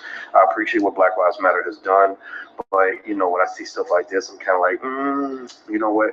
Next time there's a shooting and y'all out there protesting, I'm going to support you. But I cannot, in good conscience, advocate for all the principles that I'm seeing, in the sense that you need to get Black men in there, you need Black fathers in there, and you need to stop putting restrictions on what, you know, on what a Black father is supposed to look like. That's your number one. Have sort of this very open space that says, you know, mothers can be whatever they want. Meaning if I can do that, but all the data shows that children are not better off when they don't have their fathers around. The data shows it. I don't have. You have to look it up. You don't even have to look it up. Just look around. Quality of life. Look at any measure of economic outcome. Look at any measure of course, all these things. When these Black men get shot by the cops in a lot of cases, some of these brothers had a different outcome if their father had been around. And that's a fact. We can't sort of claim that, oh, that's just those racist conservatives trying to throw shade on the house. So no, it's not. It's the truth. You know, without my daddy, I ain't shit. I'll become a whole different man. Before my daddy came in. I said it before, I'm gonna say it again. That's true. Because let's say whatever reason your father passes away, like mine did. I'm getting personal, like mine did. Shit, if there's other men in the community that will fill that void, man, I'm talking to the brothers now. That's where we come in. We have to do. You know, we have to start in-house, because even within Israel, you have youth sisters in different congregations, and some sisters that are not a part of any congregation that are in this Israelite way of life, and they don't have a father. You don't have to be sleeping with the woman. Let me say that.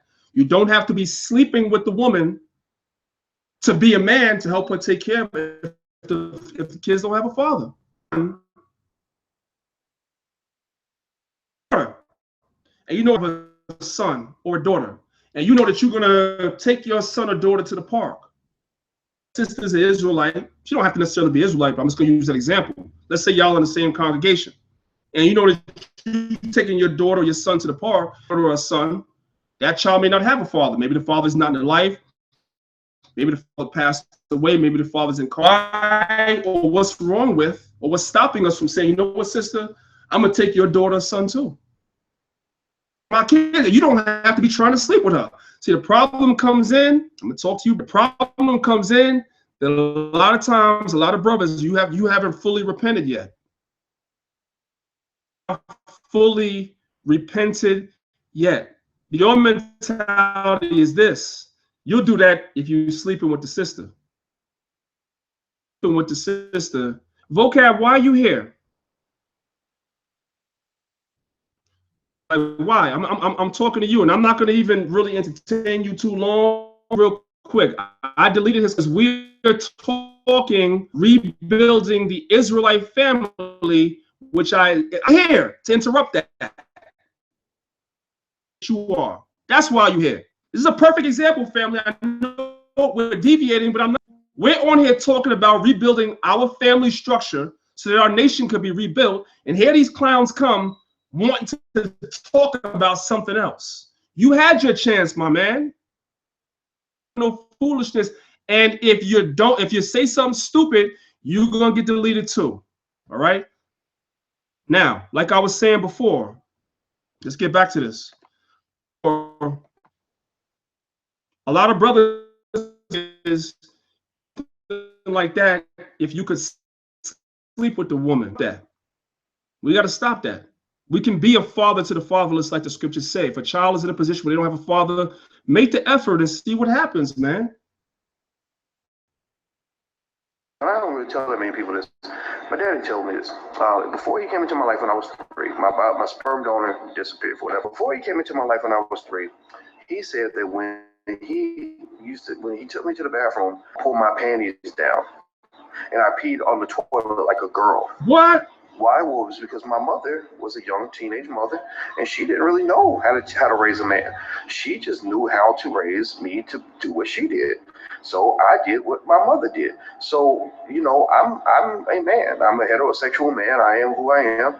But I don't know what kind of man I would have been if I had not had a male influence. My father taught me a lot about the strength of manhood. And you need testosterone in the house to balance out the estrogen. You need to stop creating a world where you really think that a boy does not need a father or a man to teach him how to be a man. But yet we will say in this minute that a girl needs a woman to teach her how to be a woman. You're not going, you know, I'm not trying to run around here and say, oh, well, you know, as a heterosexual man, I could teach my daughters to. I can't. I can teach them a male perspective, which is valuable, but I can't teach them how to be women. I don't know how to use the tampon. I don't know the subtleties of womanhood. I don't know the little thing. Like, I don't understand why a girl can walk in a room full of other women and suddenly at her for no reason that all that goes over my head. I don't get any of that. I don't understand why a woman might feel compelled to go get her hair done every week. That doesn't make sense to me. I don't even have hair. So long story short, you know, we need to get over this nonsense that is being taught to us by liberals, that it's going to think that people can have whatever family structure they want. Believe what I say, you know, kids are still going to be born and raised without a father in the house, and that's fine. It is what they do. You know, I'm not going to stop it. I can't stop 34%, a third of all kids even get to have a father. I just want to look. Well, that means if a third of all kids, you know, that the majority of kids don't have one in our community. We're talking about our people. Girls I mentor, I said actually have a father. she couldn't think of anybody. So that's kind of what mass incarceration has done. That's what white people have done. That's what liberals have signed on. You think about this, Bill Clinton, your favorite, the husband of that Hillary that you love so much, was largely responsible for the incarceration of a lot of these men, which took these fathers out of the home, which destroyed a lot of these families, which led to a lot of these sons growing up getting shot down the street, which led to a lot of these dudes getting into the dope game, whatever, because they feel like they're the man of the house, because there ain't no man in the house, and they got to find a way to can't afford to pay the bills. Why? Well, because black women have the lowest median net income and net worth of any demographic. Black mothers are in the most economically devastating position of anybody in this country. So stop letting people tell you that black fathers don't matter. We need a new movement. Black fathers matter. Black dads matter. Maybe black marriage. All that matters, but it has to be founded on the scriptures. It has to be founded on the scriptures, or else it's destined to fail. By telling people they have to get married, but I think it's kind of weird not even thinking that this might be something you might want to do, without even thinking that your goal is to keep the father in the house, while your goal is to just use him up and then spit him out and then sort of do it all by yourself and then complain about how hard it is to do it all by yourself. Doesn't make any sense to me. So again, no shade on single moms. I know a lot of single moms who do their ability. Yeah, if you're in that position as a sister, and then it's not a bad reflection on you whatsoever. The rest of us come in. The rest of the men come in with sincere intentions, not necessarily trying to take you to bed in order to, you know what I'm saying, do something nice for a child of our nation. All right? But let's get the fathers back in the equation. In fact, fathers, fight your way into the equation. Fight your way into the fight your way into the political and economic system. Fight your way in this situation. That's where manhood comes in. I'm sorry. I do believe that part of manhood means fighting to matter to you, because these white liberals are never going to invite you back into the house. That's why they created the welfare state. The Democrats support this. They want you. They want you dependent upon them. They never want you to be strong. They never want you to be economically independent. Any form of intellectual, political, or economic sovereignty, they want you to be their bitch. Period. That's what they want, bitch. I'm a man, period. All right, guys, I'm about to get out of here. It's early in the morning. It's like 2:30 in the morning, and I'm about to go and drink some coffee and do some work, and then probably go back to sleep. All right, so that's pretty much it, y'all. Y'all get the gist of what he, and like I said, we don't have to necessarily agree with everything he said, but he made a lot of valid points, and we know that things are plaguing our people. So we definitely have to be cognizant of this at all times. All right. By the way, real quick, hold on a second. Give me 1 second, y'all. I have to quite a few. I have quite a few, you know, people coming on here to troll. Don't y'all find it interesting that the minute that we get into a real conversation about things that are really affecting us, that people want to come and they want to turn the conversation into something else? People always want to keep us distracted from us as the people, because I'm gonna tell you something. These nations don't want to see us, Israel, come back. We have to understand that. These nations, I don't care how docile they appear, and he gave a great analogy when it comes to the liberal Republicans, the liberal Democrat base, like a lot of these Christians do. You know what I'm saying? They got a knife in your back. And like somebody once said, I don't know where the statement originates, somebody once says, you stick a knife back 6 inches, and you tell me that we stuck it in my back 12 inches, you pull it out on me that we make progress. This system is described in a nutshell, and that's how Christianity ravaged our white Christianity, West Christian hemisphere, because the real Christians were the Israelites, verse 26. The real Christians are the Israelites. Christians, especially in Eastern Europe, painted images of themselves all throughout Russia being black. Yeah. I'm talking about westernized white Christian offshoots of the Roman Catholic, all the different Protestant groups that kept splitting and splitting. Hey, Christianity has ravaged our people. And now that we're leaving Christianity by the droves and coming back into the knowledge of ourselves, they're upset. They're mad. On their face, trying to act like they're doing you a favor, telling you God loves you and Jesus loves you. Church, all right? But meanwhile, and that's what's happening. We're here having a conversation as a family tonight, and here comes the devil.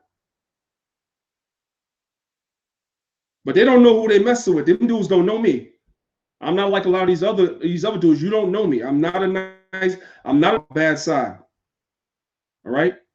I showed you guys a semblance of respect during the debate, but I could be disrespectful as well. Right? So stay out of Israelite business. Own channel. So stay on your own daggone channel and continue to destroy all the sheep that want to be sheep. Continue to destroy them because there's nothing we could do. We can't reach everybody. Christians are nothing but a goddamn bunch of. That's all you are. That's you. That's you, vocab. That's you. That's you, G-man. That's you. All you clowns. You had your chance on Saturday and you failed miserably for the Bible.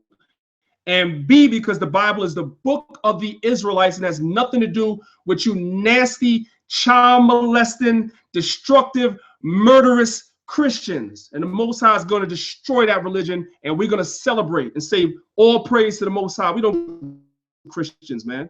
We don't give a damn about you Christians. You got your behinds handed to you on Saturday, and if you come in front of my kid, be as nice as the same thing I told Garfield. Okay? That you guys come in front of my camp and be disrespectful. It's not going to be pretty. I'm going to use every four-letter word I know, and I'm going to Google some other ones that I probably have never heard. Stay away from us. We don't want nothing to do with you Christians. You've done enough damage in our community. Enough.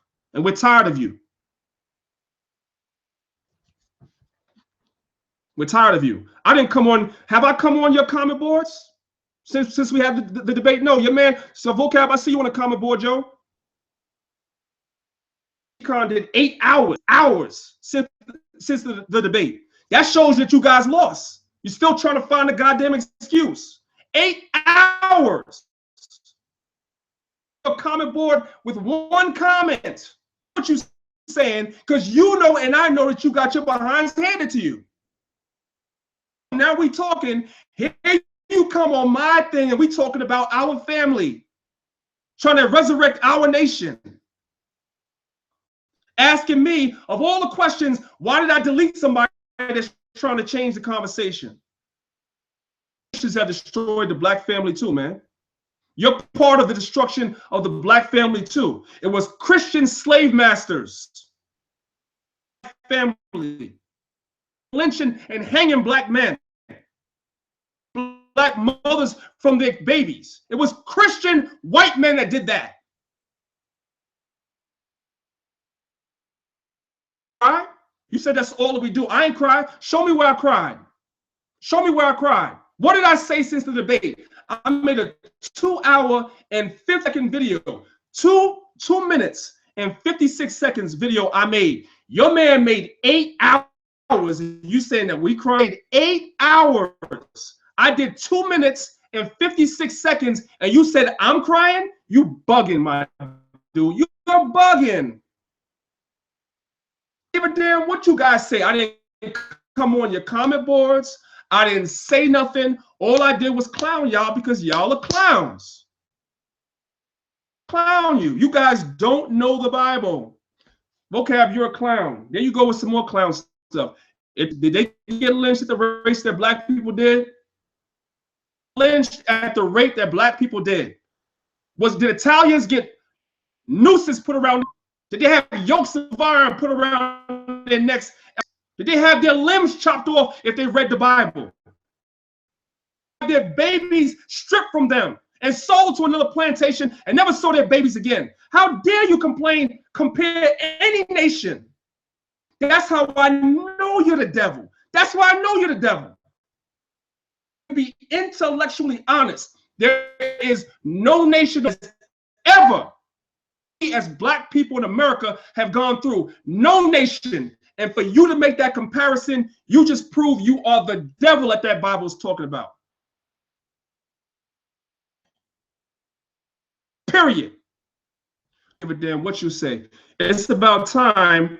It's almost about time. So vocab, listen. If all we do is complain here, that's what I don't understand. What's your purpose of being on my comment board? That's what I want to know.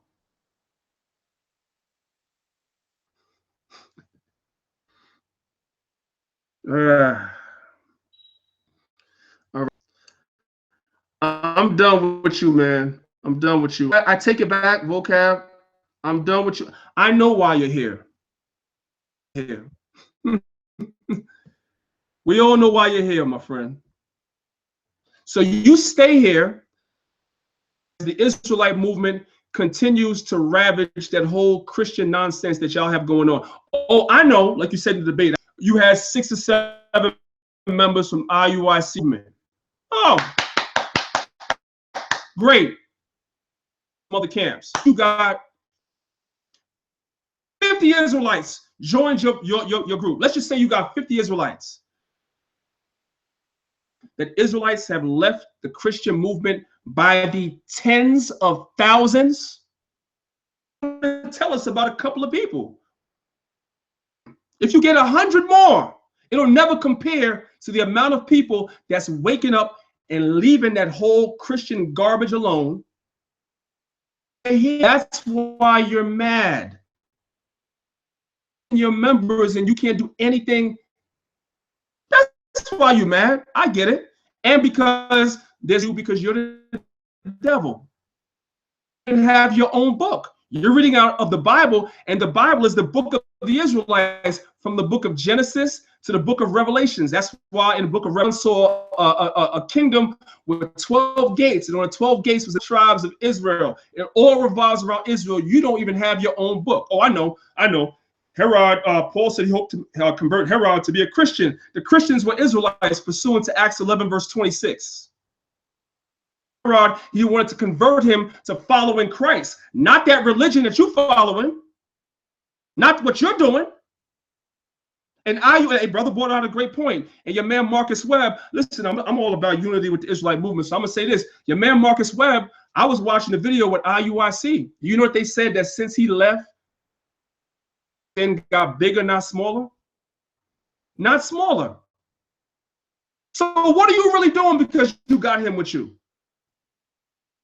We don't give a damn about you. You guys are clowns, man. You guys are destroyed on Saturday. Tazariak destroyed you before. Sakari destroyed you before that. And any other camp you go in front of is going to destroy you guys as well. You guys are finished. You Christians are finished. Tell your slave master, James White, he's finished. All right? So with that being said, family, I ain't gonna because he just wants attention right now. That's all it is. Make sure this video, make sure you subscribe to Maccabeestv. The movement is going strong. I appreciate all the positive feedback from the debate, the genuine feedback from the debate. We tangent and make to try to explain ourselves because we did a good enough job that night. You didn't see myself or Hashar the night of the debate on a comment board because what we were bringing out was truth. So I ask you, brothers and sisters, to TV, Vana Kahan 12. I see you, but I know he sees you. He wants me to stop addressing him. So I do see it now. People want me to stop addressing them. All right. Make sure y'all subscribe to Maccabeestv. Make sure that you subscribe. Big up my brother Joel Benjamin. Big up to all of y'all for coming on the comment board today. All right, family. I got a request on the comment board. Israel says Danyaahla his rap freestyle clip so we can have a little humor before we go. Vocab Malone's. If y'all want to see him rapping, all right, one on the comment board. I'm gonna try to find the video real quick. Man, if y'all want to see his little rap, you know what I'm saying? Press one on the connection is a little slow, so I may not be able to play it, as y'all know, but I'm gonna try. I want to hear him rapping. Press 2, consensus.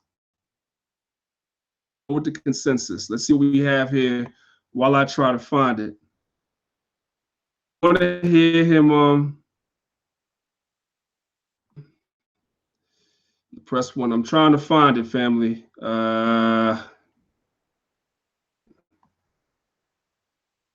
Seconds. Let it load up. While I'm waiting to see what y'all are saying, it has to load up because my connection is a little slow, family. So I made. Oh boy, y'all really do want to hear it. Damn. I was hoping y'all said no. A little slow, family. It might not. Give it like a minute or two. Hey, Vocab, my man, you came through. So we got some love now. You know what I'm talking about? Oh, by the way, real quick. By the way, real quick, while I'm waiting for that thing to load up, and then I'm gonna get off, y'all. I can't be on here all night. Can't be on here all night. But by the way, video right here.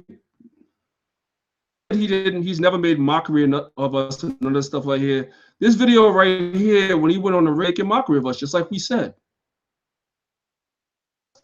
And things that he's making mockery of, he knows nothing about.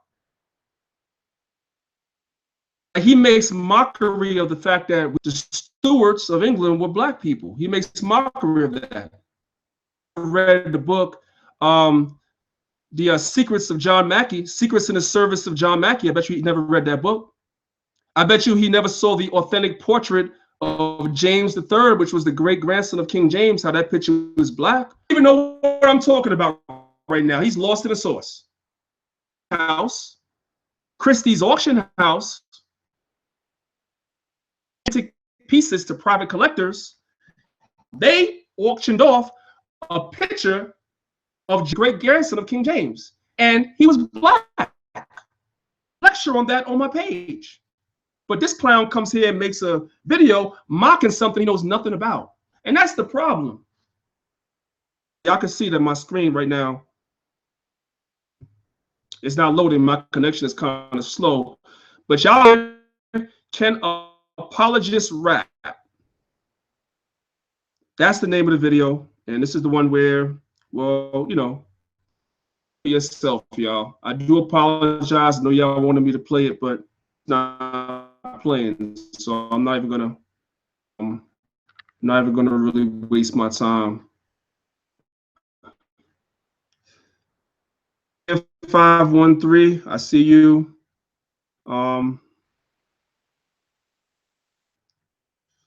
Ivana said if I play that, her niece is going to cry. Okay, I don't want your little baby niece to cry. I'm trying to stall for time here. I'm gonna give it like another minute or two. If it doesn't work, then if it doesn't work, then whatever. So right now, watch this. Right, watch this. Let me see. And I want to see. I'll share my screen just for a second. Just for a second. Okay, I'm not sharing my screen right now. I want to see something.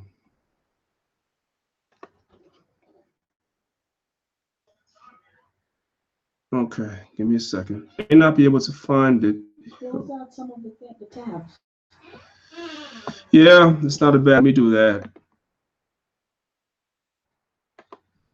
All right, family. I'm closing out some of the tabs in the meantime. While I'm all of the time to play, I'm looking for something quickly.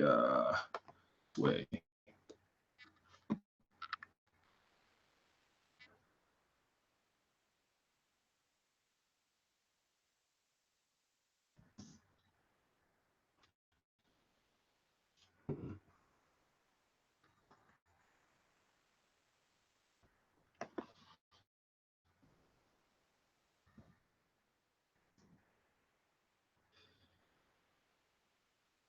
Here we go. Let's see something right here.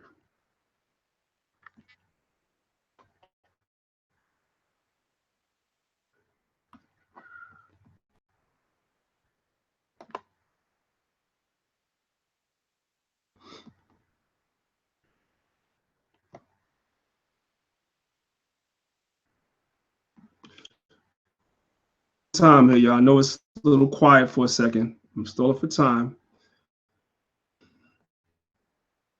Ready? And it's still going. So, but I want to see something. Give me one.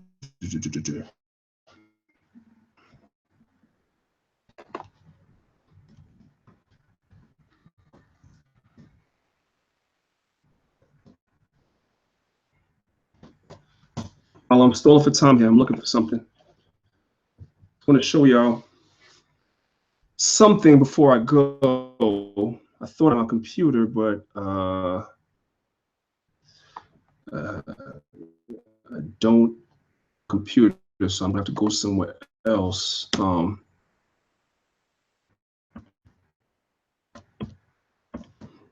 And show it to y'all from there.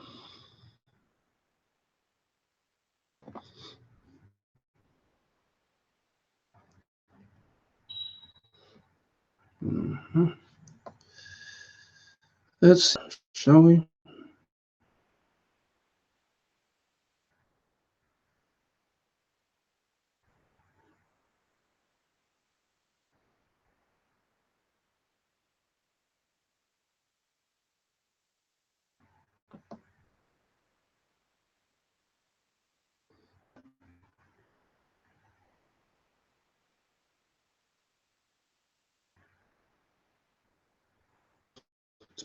Give me a second, family. I'm just looking for something while I'm trying to load up. Like I said, my connection is a little slow. What they want, the people say that they want to see. For y'all. Give me a second here.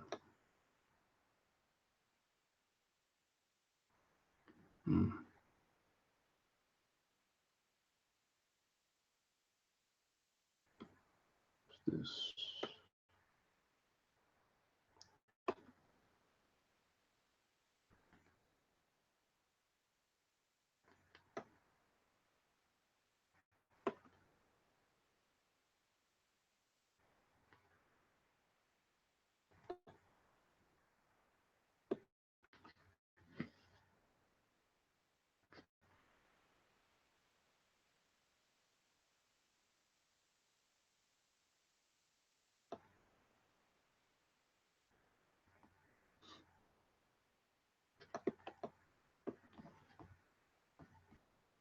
Let's see if it's ready.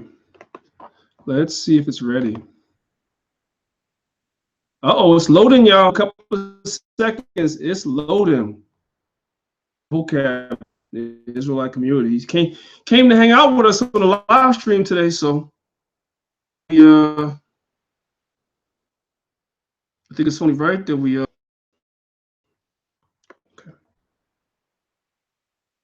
It's right that we only give him a nice send off.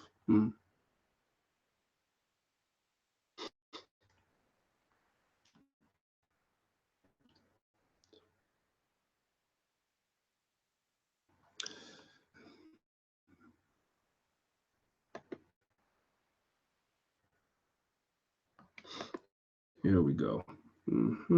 Interesting.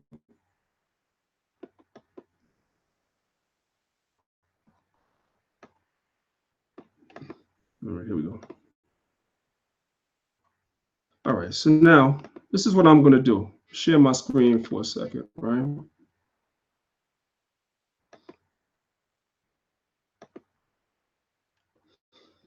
All right, family.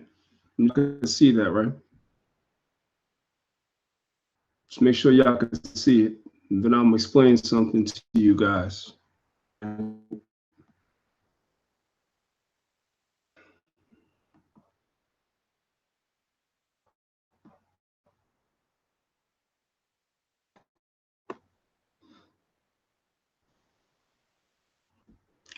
Okay. Y'all see that on your screen right there? That is James III, right? The image was auctioned off by Chris. Research on his dude. That is James III, the son of King James. That's his grandson. Authentic picture because Christie's auction house auctioned this picture off. But here's what the white man did, right? This is a black man. Look at the nose, look at the lips, the complexion, all that. You know what the white man did? You know what the devil did? The devil went and created a fake one. Look at that. Look at that. And that's on Wikipedia. This is the garbage that you find on Google Images. That's the image you see. But Christie's auction house knew enough to not auction that one off. They auctioned this one off. Now, dare me to prove it, vocab. So when you say that we didn't revive, you devils, you revised history. That's why you don't have this image on Google Images. You have this one. This guy was already white. Then where does this image come from? Who's this? I got time for you guys, man. I mean, Christians don't know a damn thing. You don't know a damn. Hold up real quick. Let me take time away from that. I got to come back up here and give a shout out. Gave a $10 on a super chat. Whoever you are, I appreciate you. Thank you very much for that donation. Family, again, be sure to like and subscribe. A ton of archaeology and information, man, to bury these devils. They don't know what they're dealing with when they deal with us, Israel. They don't know.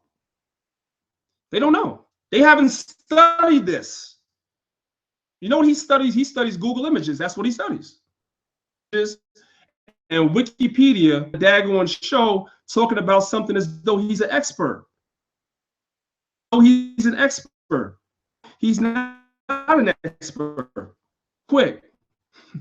I'm giving you stuff, vocab. I'm giving you stuff because I know you don't know a damn thing. Real quick.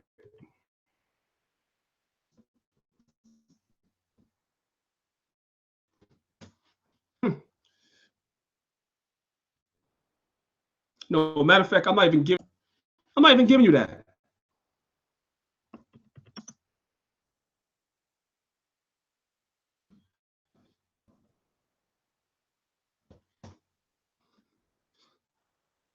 If I don't show you this, who's gonna show it to you? Who's gonna show it to you? Show it to you. It's gonna take me to show it to you. Now watch this, right?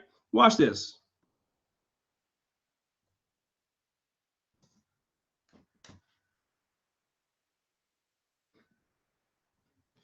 Fans, right? Google Images. Now, y'all see the search. My screen is shared. Y'all can see the search I'm doing, right? Be King George III. Y'all see the Google III? This guy's supposed to be King George III. This is what they tell us when he was in school. This is why he said we revise history. He was taught that this is George III. Watch this. Watch this. Come over here and you type in here. Let me make sure it looks just like the other one. Here we go. Again. This is George III. This is George III. But when George III had a penny in Barbados minted in Barbados, and the image is this guy right here. See, it says Barbados penny right there. See when it was minted during the reign of George III? Are you telling me that George III had the image of another king, a coin, and one of? Is that what you're telling me? No, no, no, no, no, no. This is George III. It's garbage. This is Renaissance whitewash that was whitewashed during the time of Cromwell. I got all of this and other things in my presentation. Say that we have revised history. I didn't make this up. Black Hebrew Israelites, like you call us, we didn't make this up. And either. either. No, you don't know what you're talking about. You're messing with. All right? So you need to sit your behind that kick once. You need to shut your mouth and stay out of Israelite business. That's what you need to do. Straight up and down. He had to run. Run. All right, family. Just as we stick a damn fork in him, he had to run. He had to run. All right, y'all ready? It's not loading really, y'all. It's not really loading. All right. It's loading now, but I don't even know if y'all are still with me. Y'all probably ran. Let's see. I still in the house. Y'all hanging out. That's what's up. I appreciate y'all. Because y'all hanging out with me, I'm gonna give you what you asked for. I'm gonna give y'all what you asked for. Because y'all hung out with me today. It wasn't that good. Hey, Steve Vocab, I read. And that's not my library. That's just a piece. You see that back there? They don't revise nothing. Yo. You see this? You see this? This is an authentic book. This is not some black Hebrew Israelite that came up with this. This is an authentic book that goes arms and crests of where? Great Britain. Great Britain. Here. Okay? So when you say that we revise history, for what? You white men have put it in nice books for guys like me to get and to use to crush you. That's nothing. Get the hell out of here. Out of here, man. Are you crazy? Smash him with while we waiting for that to upload. Smash that clown with while we'll upload. Where's my joint at? Let's see. Let's see what we have here. There we go. Here we go, vocab. Here we go. And I'm doing this while I'm waiting for the thing to load. See that vocab? See this thing right here? This is what you know about British history. This is what you know. But that's garbage on the front. I'm going to show you what's inside. Okay?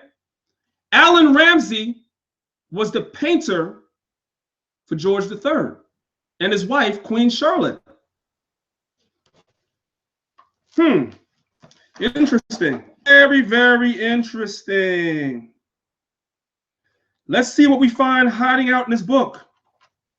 Something real interesting is in here. In a while, I hope I can find it. Ah, here we go.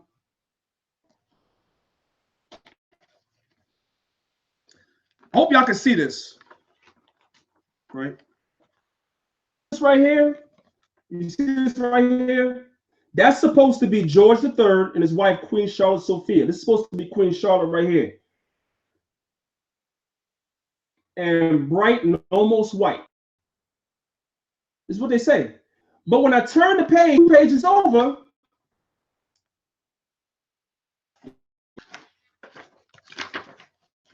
when I turn the page 3 pages over, look what I find. That's also Queen Charlotte. Black woman. Do y'all see that? So when he tells me I'm making stuff up, why do I have to? Right here, man. You are a clown, certified clown. The circus is in town. When I see you, I know that Ringling Brother not far away. Bye, vocab. Bye. Hi, everyone. Yep, here we go. See ya. Said he has to go now, family. Said he has to go. Here with Vocab Malone, who has the same exact hair as Wallace. So I might call you Little Wallace, Young Wallace. How about that? All right, now, vocab, as you know, there is a rumor going around. I've been going around interviewing scholars, and there is a rumor. You didn't interview no scholars. If you interview Christians, you didn't interview no scholars. That Christian apologists, and you heard this? Yeah, I have. I understand. I've heard it. And it makes sense. We look at, Gary Habermas and Mike Lacona. These guys can't rap a president, am I right? No. But people make a flawed inference and think that since, these guys can't rap, that Christian apologists in general can't rap. Right. That ain't true. It's not true. But, we believe in data. We believe in evidence. So is there something you could do to prove that Christian apologists can actually rap? So the word what we speak, those. I'm sorry, y'all. Fast enough. It's going to stop. See. Of the urban, and it's probably for the best because we already know, man. To get out of here, y'all. Been on for it feels like about 3. So I appreciate you all. The water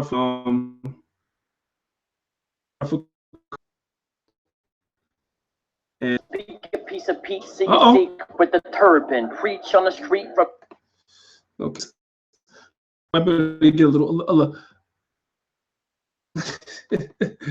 It's still loading as we speak. I've been closing some windows, so let's see if I close.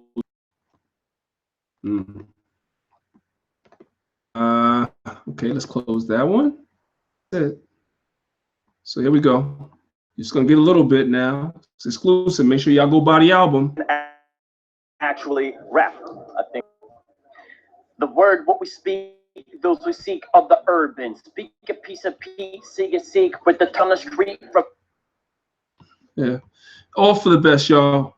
Make sure y'all subscribe to Mac.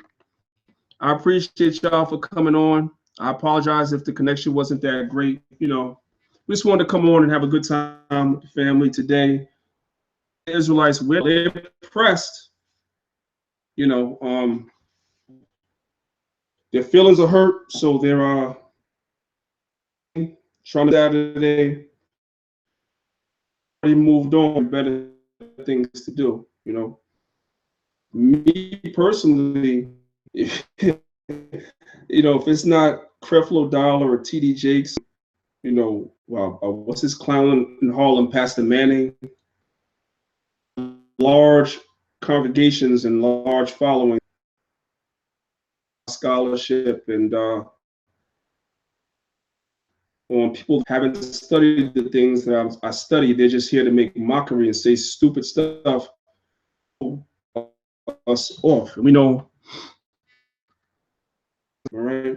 So any Israelite that will be fooled by these guys, you know what I'm saying? That's on you.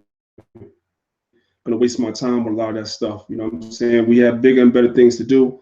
If they come out to the camp, then it is what it is. We deal with camp, which is why we obviously for the debate, because they're coming with the same arguments that we cut week in and week out. So it's the bike.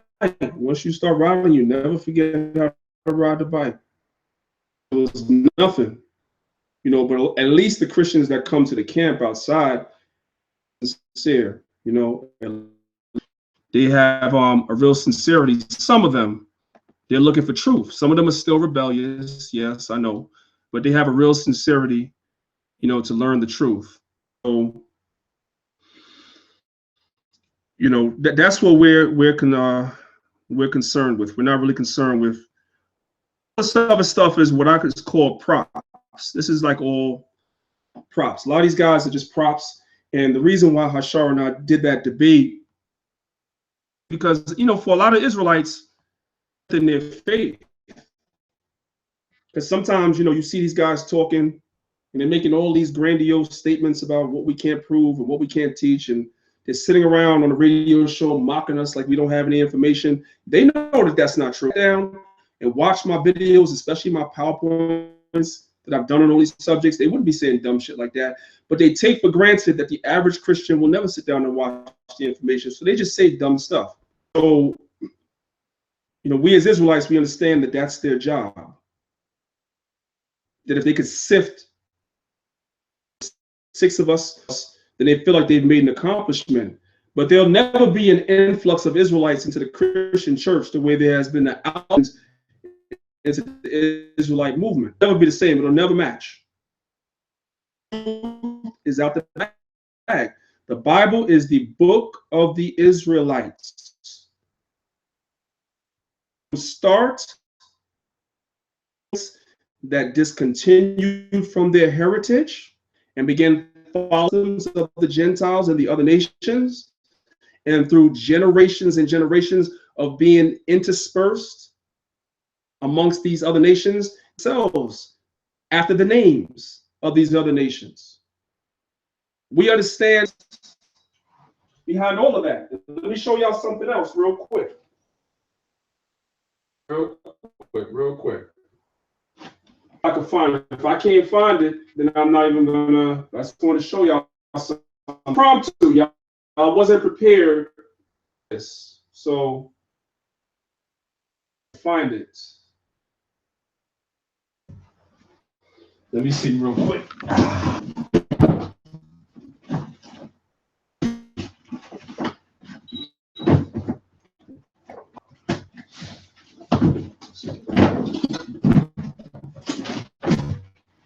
You know what?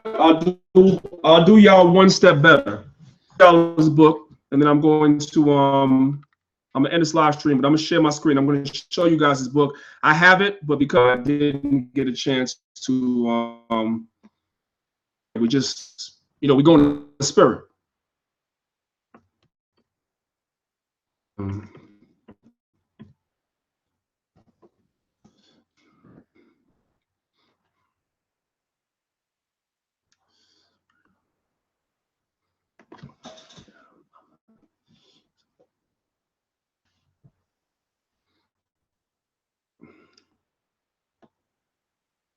All right. Now,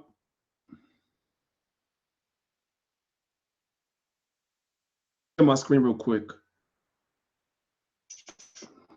Now,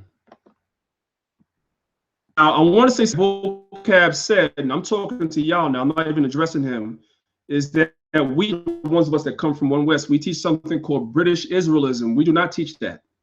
We do not teach British Israelism. Israelism says that the white man that scabs the real Israelite, and that's a damn lie. First of all, prior to the so-called white, Black Israelites control those lands, and there's much teach British Israelism. However, some of the did migrate north. That's a fact. As a matter, but anyway, I'll get into that in a second.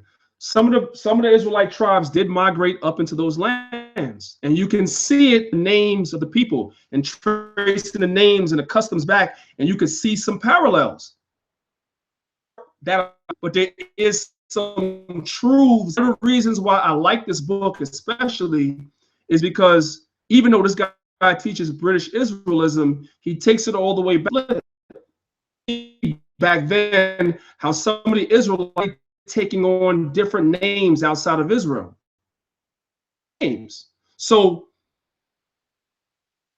of going by another name other than Israel, a lot of it is lost their nationality. So it's important to New Testament is talking about Gentiles. It's not talking about the Gentiles of the other nations. It is many of whom lost their nationality. Okay.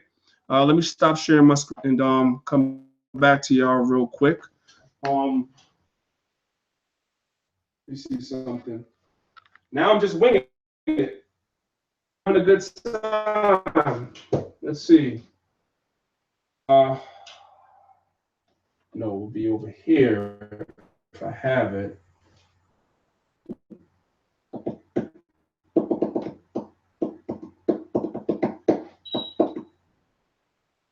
So many books, y'all. It's not even funny. I'm ready to pull something out. I can't find it. Find it. I'm going to show it to you on the screen. So many books, y'all. I have hundreds of books. So sometimes when I'm looking for something, I can't find it. So the next best thing to do is to show you somebody's out here that has been well. These guys try to mock, but they're not scholars. Nothing unless you critical research into why the information is wrong, not your opinion. Like that whole thing with the DNA test, and they have proves they're the Jews, but they're just making a claim. If you haven't dug up bones from the 4th century, if you haven't compared your DNA to somebody from for the 4th century, then you can't prove you're an Israelite. You can't prove it DNA wise. You can't. I told them that.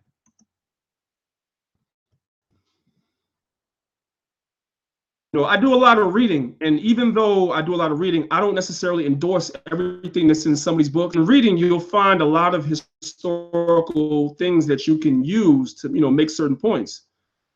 Here, there's some good stuff in here, okay? Written by Hebrew Israelite. The name of the book was called When Scotland Was. Interesting things in here. One of the things in here that's very interesting, it tells you that the kings of, a lot of them, back to Judah, the house of David. Some of them even said, okay? Also, there's some very interesting stuff in here about the Stewart family as well, which is going to destroy the notion that they were all white. In there, that you could cross-reference with other books to destroy that notion. Again, there's a lot of stuff in here I don't agree with, but there's some good stuff in here. Any book that I agree with 100% is outside the Bible. But there's a lot of information that you can use and glean to further reading. And the good part about a lot of times using a lot of outside sources is that when these guys say, "Oh, you Black Israelites, you're making stuff up," no, we're from these universities and from top scholars. We're not making. I don't have to make nothing up.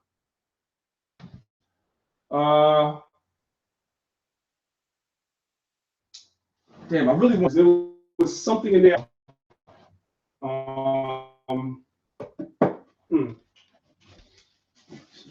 Here we go. All right.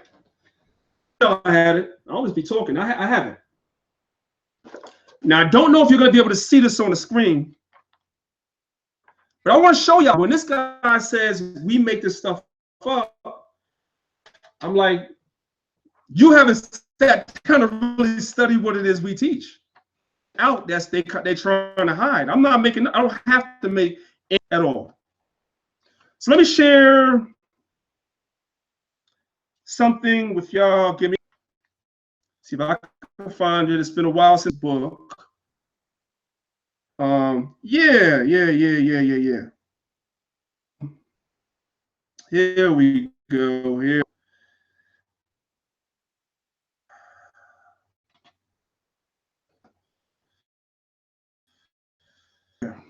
Now.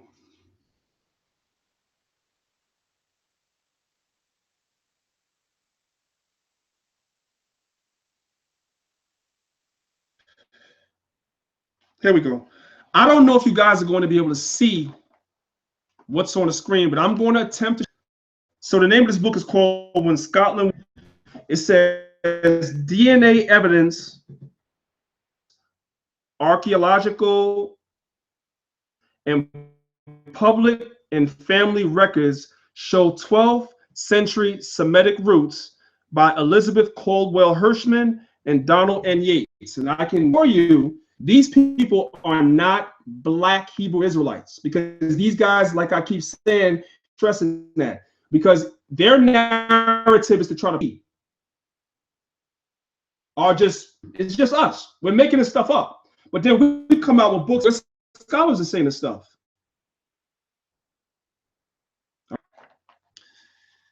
There was a family, you could do your own research on it. It's on YouTube, it's all over.